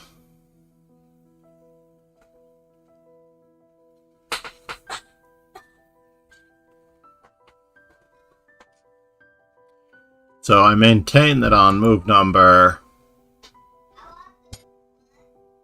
In this particular instance, we had to move to F5 in order to go to F6. And if we'd gone to F5, then we would have answered King to C7 with Rook H8 and Rook H7, and this knight would be very far away from Momo Chess the pawn promoting. Said. I sort of parleysed his position. Paralyzed. What is wrong with Google Speech Chat in this particular instance, yeah? And he's still not finding the answer, which is Rook H8, to pin the rook from the other side. And as predicted, I said that he may lose this position.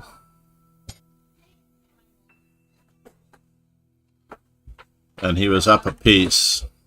So what he needed to do in this position, he had to take the b4 pawn and create an outside pass pawn for himself. So he did well here, right? The king went to g4, and we had to throw in as quickly as we can the move rook takes b4. give up the knight for the pawn. Slow it down, give up the knight for the pawn, and win the rook and pawn ending with this pawn. Instead, he got his rook in front of the pawn instead of behind the pawn, which would have been over here. And black does not have a passed pawn, and instead got his rook into trouble, even though Dressless Chess tried not to win it by not putting his rook on h8.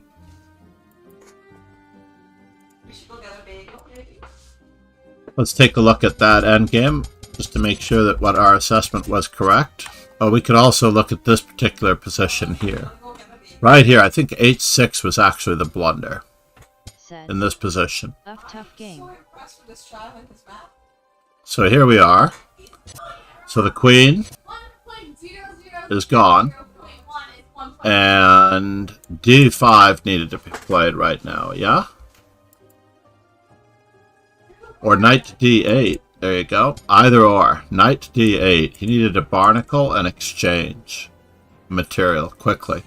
Knight to d8 and knight to e6. So he manages to avoid the first trap. And now h6 should be played now. I am playing against you. Rook f8. I am. Santosh Raj. Oh yes, and I have to put the tournament back to 9 rounds. Grr.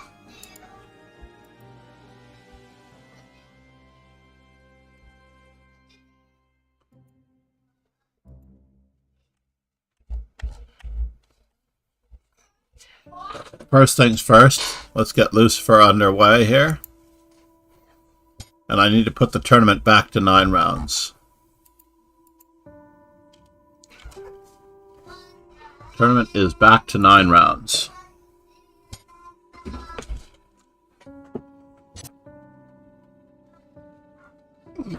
This is my favorite opening for black. The exchange variation of the French defense. And if the knight goes to c3, then the pawn goes to c6.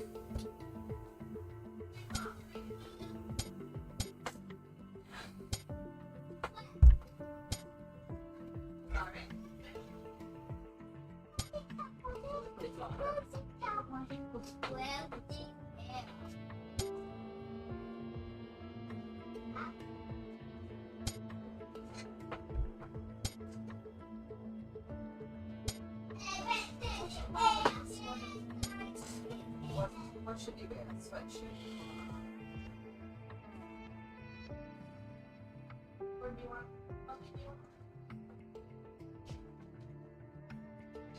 Let's do a Columbia sweatshirt. Because we can't release the school.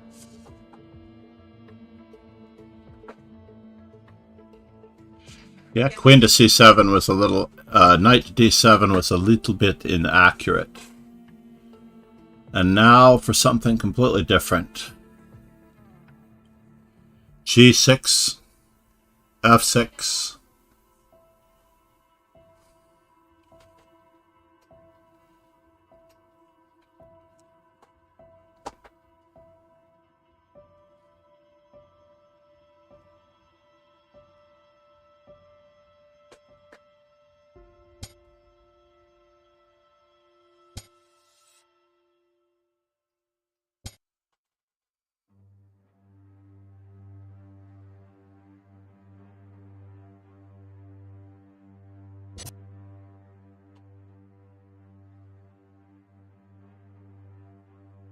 We're going to run some errands, son.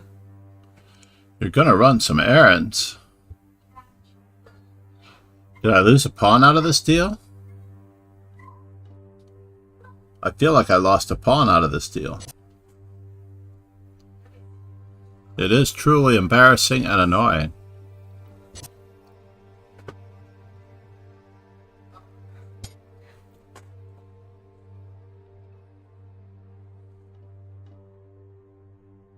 Is my phone down there, Mom?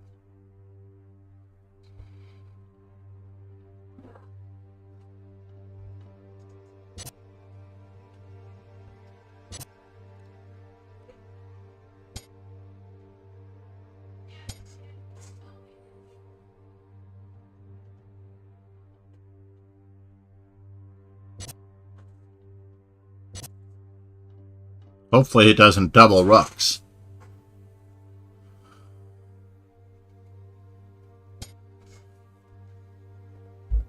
Mad Geek Chess. Said. Played 400 po MTT 24 entries 2 people advanced day 2 I am of the 2. I was saying that only because you don't want to allow mate. Mad Geek Chess. Said. PLO Progressive Bounty. Gunajia Chaudhry. Said. This guy shall be banned as he is taking tips from his viewers. Kingslayer Sloan. Said. What What tips am I getting? What tips am I getting? Sunfosh Raj. Said. How is the games? Momo Chess. Said. How are the Tips games? to not be angry. Oh, tips to not be angry. Exactly. No, I'm not an angry person. And I don't usually follow the advice of my viewers.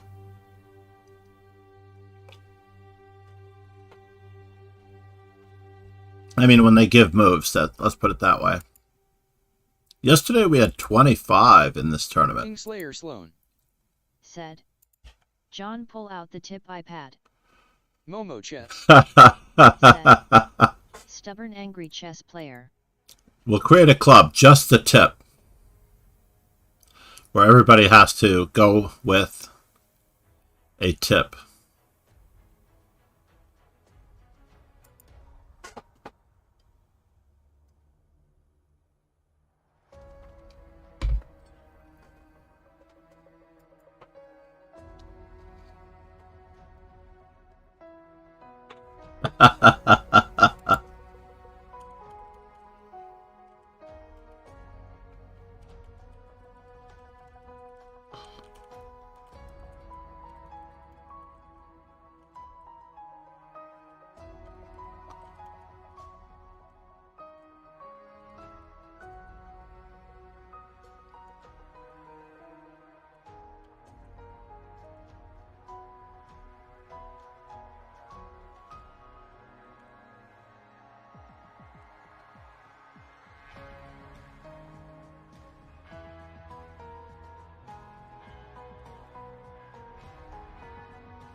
$669 videos. Roughly 600 multi-streaming videos have been recorded. I don't know that I haven't done more than 69, or I have done more than 69.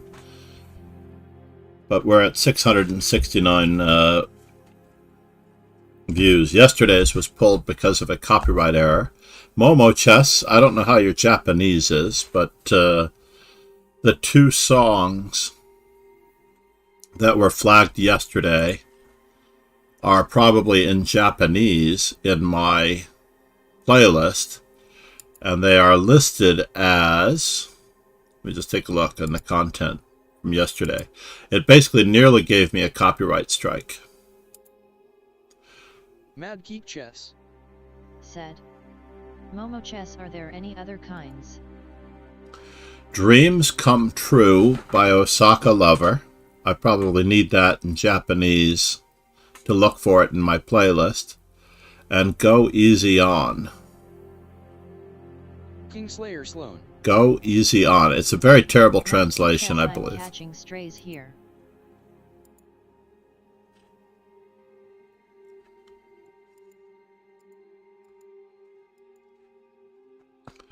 You're catching strays.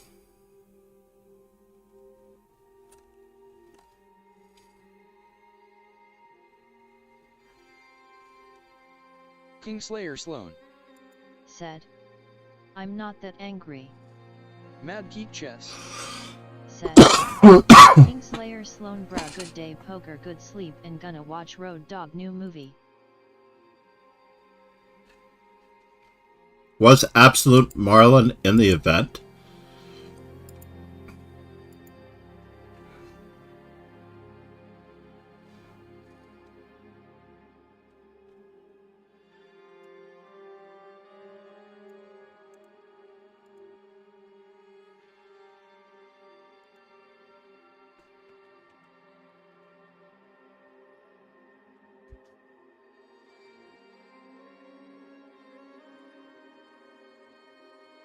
Kingslayer Sloan.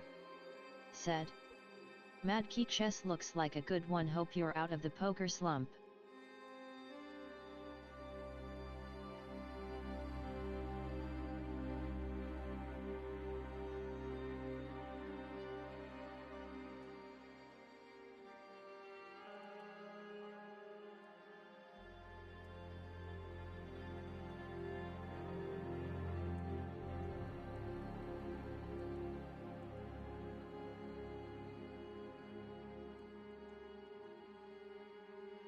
Mad Geek Chess.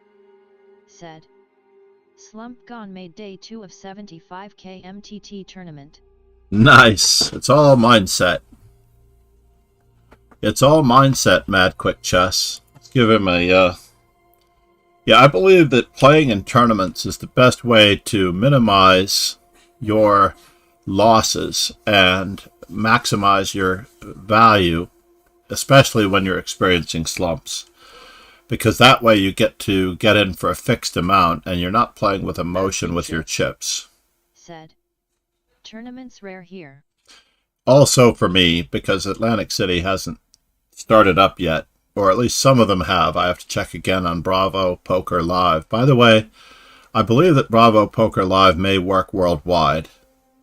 There was also a great app called Poker Atlas. The app would give you everything in a certain X number of mile radius of your location. So wherever you were able to find poker tournaments. Bravo Poker Live had, if you knew which casinos, and you could look up the casinos that are near you, but you had to go one by one. It wasn't quite as easy on Bravo Poker Live as it was on Poker Atlas. But Kingslayer Sloan and I have, or are, releasing a new episode of the French Bishop Chess Cast. Chess Chopin is, I believe, very busy right now, so he wasn't able to make it. And if you're looking for the French Bishop Chess Cast, that you'll find it here. While I was in tournament, they hit bad bid jackpot at my local spot. Legends 345, all hearts 26k. Kingslayer Sloan. Wow. Only 2 hours. I think that's fine. I think we cannot have... Let's just put a ceiling on it. Let's see if we can keep it to a special episode, 2 hours. That was basically making up for 3 or 4 weeks of not being able to do a podcast. Said.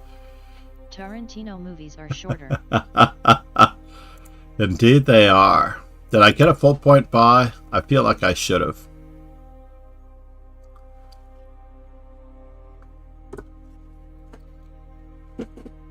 If we have 9 rounds, Mad I'll be Geek Chess. impressed. Said. Kingslayer Sloan, but Coppola movies are longer. Coppola movies are longer.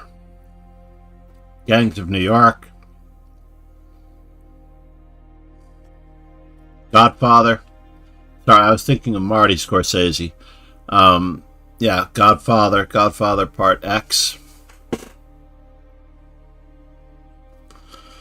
Speaking of which, if you are a Godfather fan, if you are a Francis Ford Coppola fan, the history of the making of The Godfather in a limited series called The Offer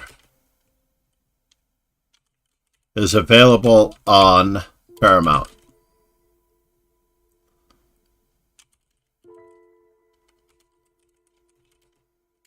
Mad Geek Chess. Said. I actually meant to say Scorsese, haha, Master Chess Dojo. You meant to say Scorsese, and I read Coppola, and I immediately went into Scorsese myself.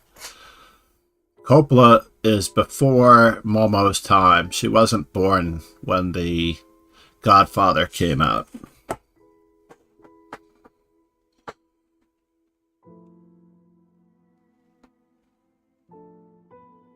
Alexa, turn on Master Chess. My grandson has a habit of turning off everything in the house with Alexa, and that includes this room. Mad Geek Chess. Said. I'm big Doug Stanhope fan, he just came out with movie Road Dogg, bought it. Nice. Hold on here. I'm just going to Google that right now. Kingslayer Sloan.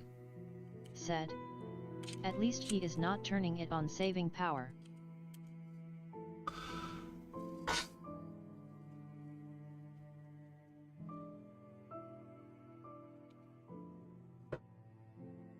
And he has a podcast.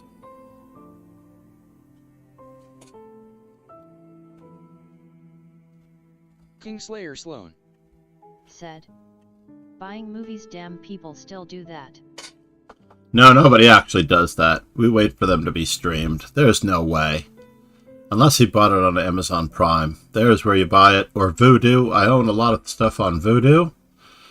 But because Vudu uses Amazon wireless services, everything that I have purchased, for the most part, with the exception of a couple of items that aren't streamed through Amazon wireless services. Said. Kingslayer Sloan Rare, yup, bought on Amazon. Yep. But Amazon Wireless Services provides Vudu's streaming service, so therefore everything that I previously purchased on Vudu, once Amazon Prime became available, I can watch my older Bond movies and whatnot that I bought on Vudu on Amazon Prime, so whatever was available. And so if I know that I own something and I don't seem to see it on Amazon Prime, then I go to Vudu and I watch it there. But on average, everything I watch is through Amazon.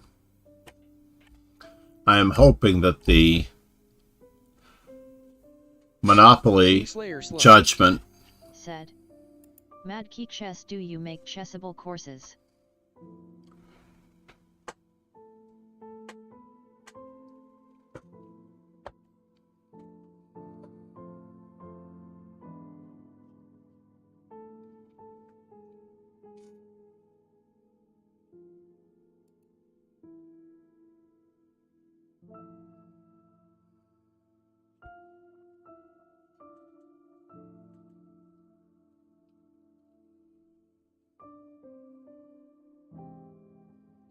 Doug Stanhope endorsed the Free State Project, proposing a political migration of at least 20,000 libertarians to a low-state population in order to foster a libertarian state.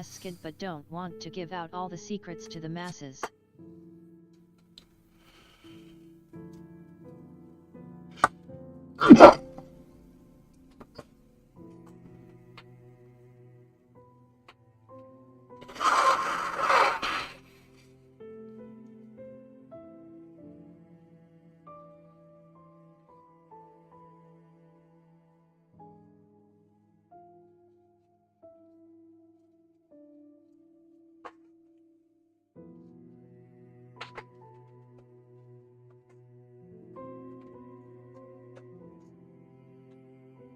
Kingslayer Sloan.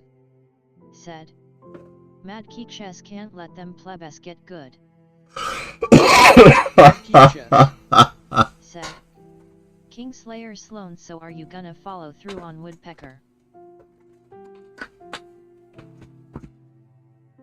I would have to say that there are the big secret in chess is that there are no secrets.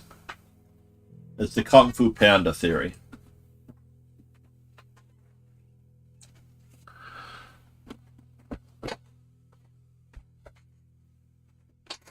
Kingslayer Sloan. Said. Mad Geek Chess hope to gonna find a free version.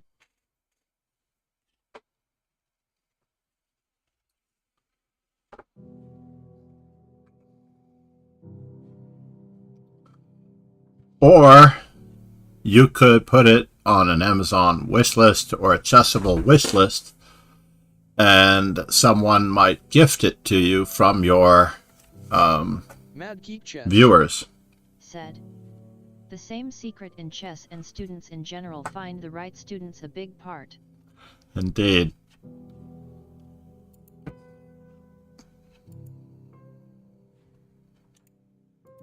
Did I get a full point buy? I have a feeling. Reload? Mad Geek Chess. Said. I did get a full point buy. Kingslayer Sloan, I have PDF free for you with Excel sheet, whatever you need. Aww.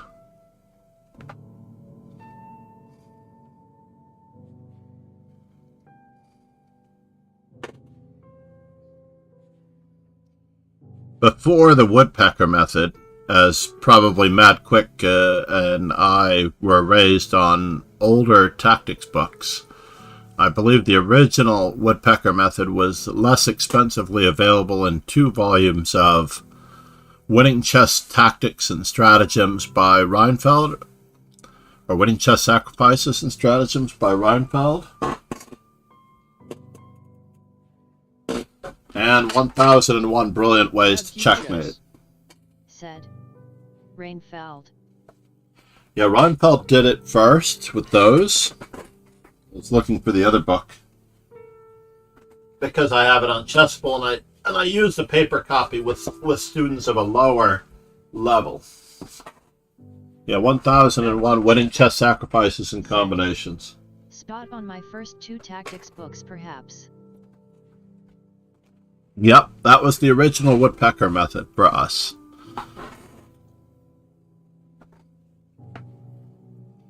I'm trying to think if I had another one. I had, besides Logical Chess Move by Move, which was more of the games book Kingslayer by Sloan. Chernev. Said. Mad Geek Chess IV's got a version online I've found.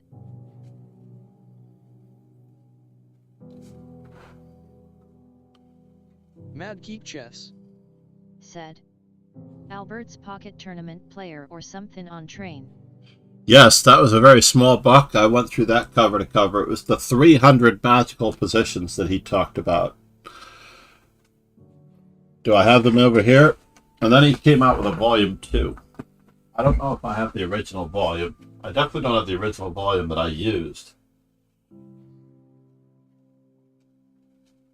But Chess Tactics for Beginners, also by Reinfeld.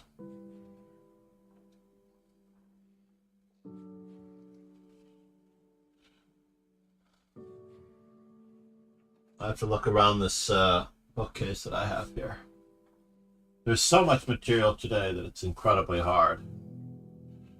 Combinations, The Heart of Chess was also a very good book. Combinations, The Heart of Chess was by... Said. Chess Training Pocket Book 300 positions exactly. Combinations, The Heart of Chess by Chernev was also another book that we had when we were younger. It looked like this. I do happen to have a rather old copy of it. Combinations, The Heart of Chess by... And it was very similar. I read this book cover to cover, and I'm positive that it was one of the many influences that... Said. Oh, don't know Combinations Chernev. Combinations, The Heart of Chess by Chernev, yeah. Chernev had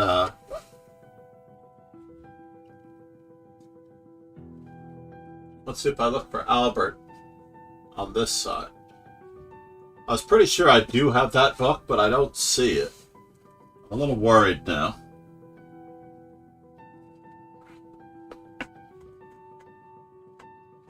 Mad Geek Chess. Said. Adding to Amazon wish list will look at cool. Yeah, and basically people have purchased books for me on the Amazon wish list. Matt Quick, MD Night Zero, I still owe him many Fisher streams on a 1E4 repertoire. I need to move this.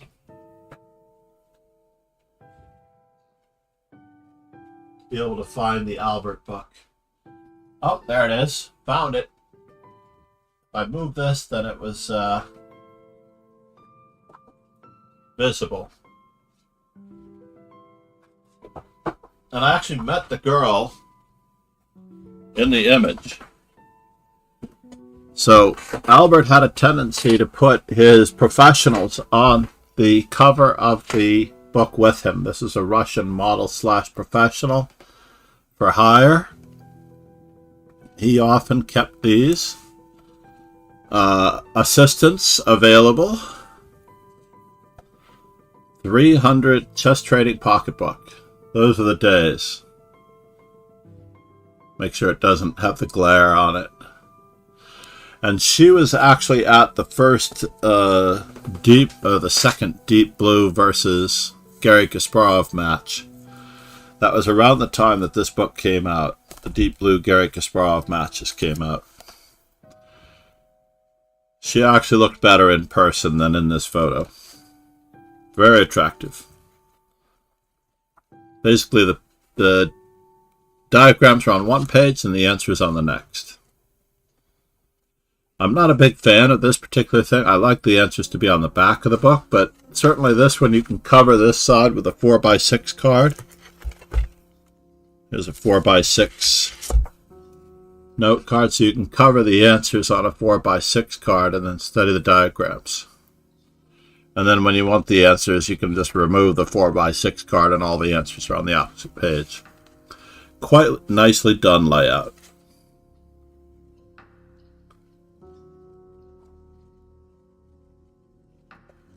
The size of the book was perfect. This happens to be the third revised edition. I can't believe it. I bet the other copy that I have over there is the earlier edition.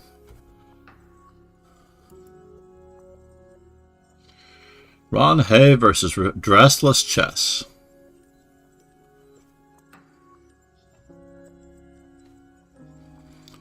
Once again, there's an exchange issue.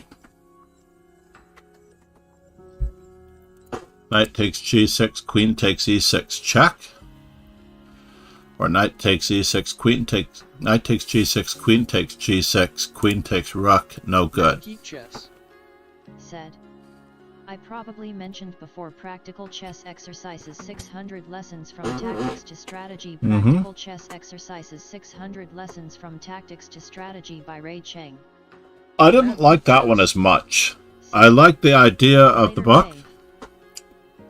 And I like Ray Cheng because I talked to him, because he talked to me about my tactics as well. We had a conversation before I realized who he was, and I basically had I have the same idea as far as tactics go. His tactics were, like in real games, randomly placed and sorted by difficulty, and I tend to not like that. I like students to get a certain level of difficulty and then a certain level of difficulty, much like the woodpecker method. In the woodpecker method, you have the easy exercises, the intermediate exercises, and the advanced exercises. In Ray Cheng's book, he tends to group them all together a little bit, and it makes it less. Was there a problem with queen takes bishop a3, queen to b1, check? I didn't think there was a problem here. This rook's covering, so this rook can come across.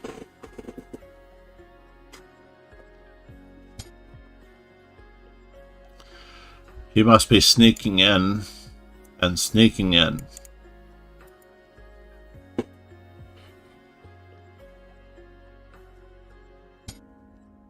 Yes, he's trying to run the bishop out of squares the old-fashioned way,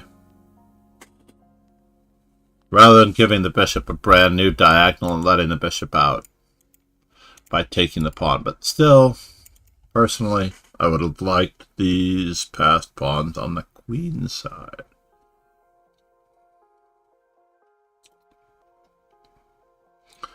Nothing is being attacked just yet.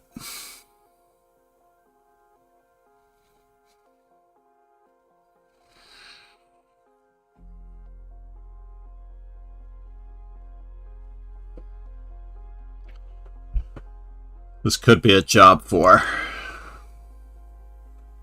another rook.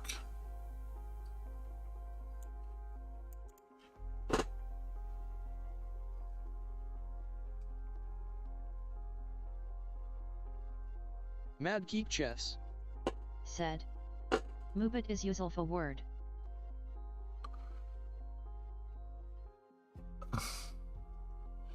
Yourself?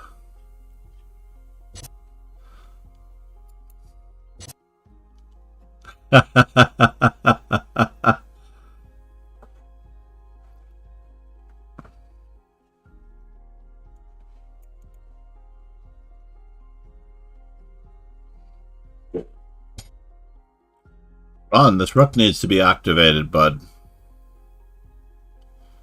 This rook needs to be activated, yes. By the way, we're all here to learn.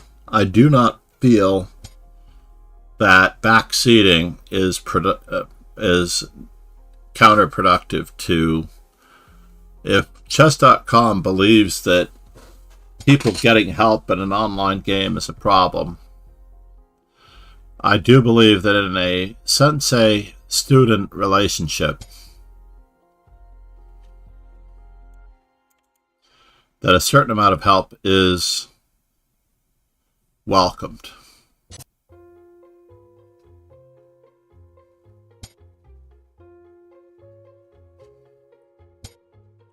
Still having a problem getting this rook activated for some strange reason.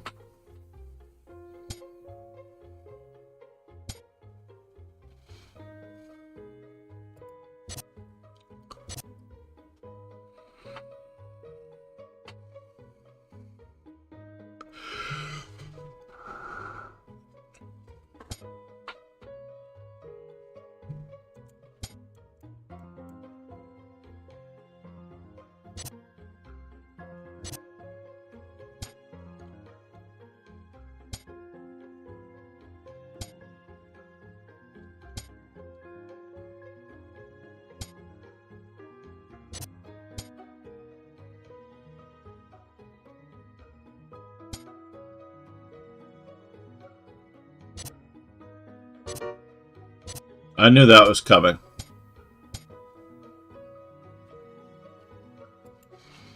Will we be lucky enough to have a round number 9? And possibly I can improve on my position? No. I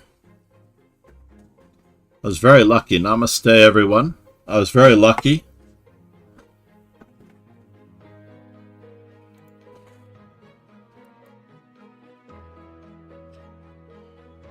To have finished this tournament.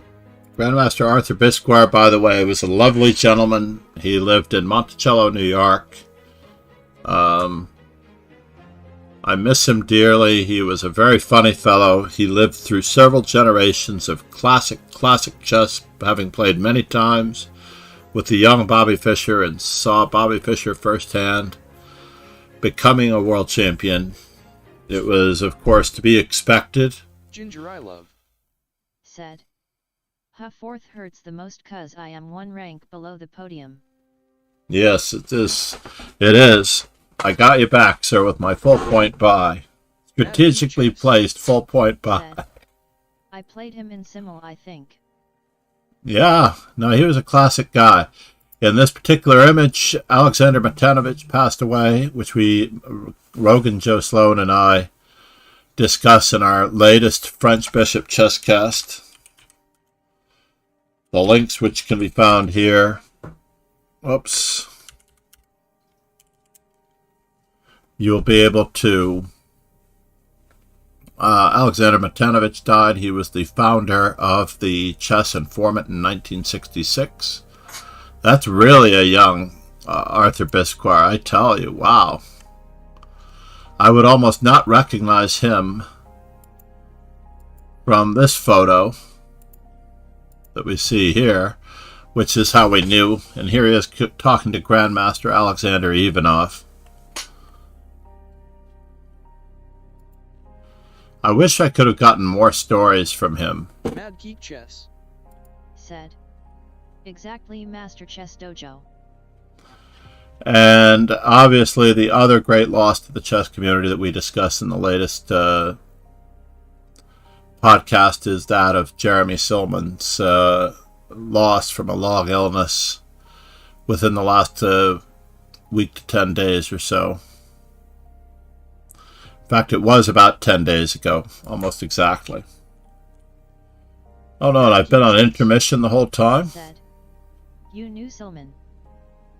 I knew Silman. I met him originally in 1990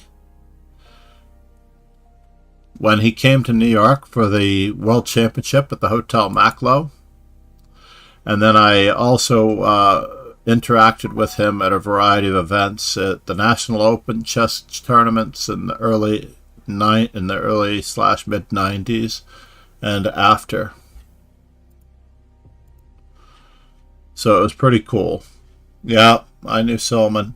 I also interacted with him, as I explained in my podcast, that I accidentally edited him when I was the assistant editor for the Chess Life magazine many years ago. I actually edited one of his columns. I had a widow, like you only have so much space in a column. Now you can change the font for the whole column, or you can change the spacing, or you can just shorten a sentence.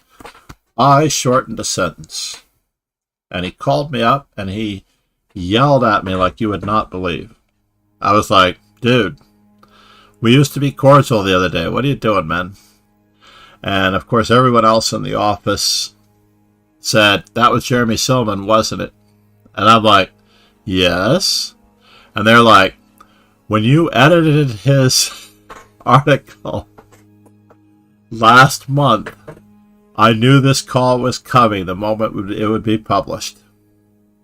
And he knew exactly what words had been changed, or what sentence had been shortened. So as a result of his inability to work with editors, he actually created his own publishing company with the help of his wife, because his wife didn't ever want to see him edited again. So that's the story behind Sile's Chess, interestingly enough.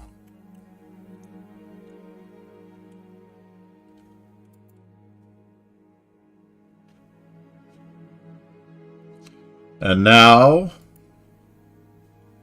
I'm looking for a good friend, and I found one. We're going to go to good friend Lila Carizzi. Thank you all for being here. I appreciate you greatly.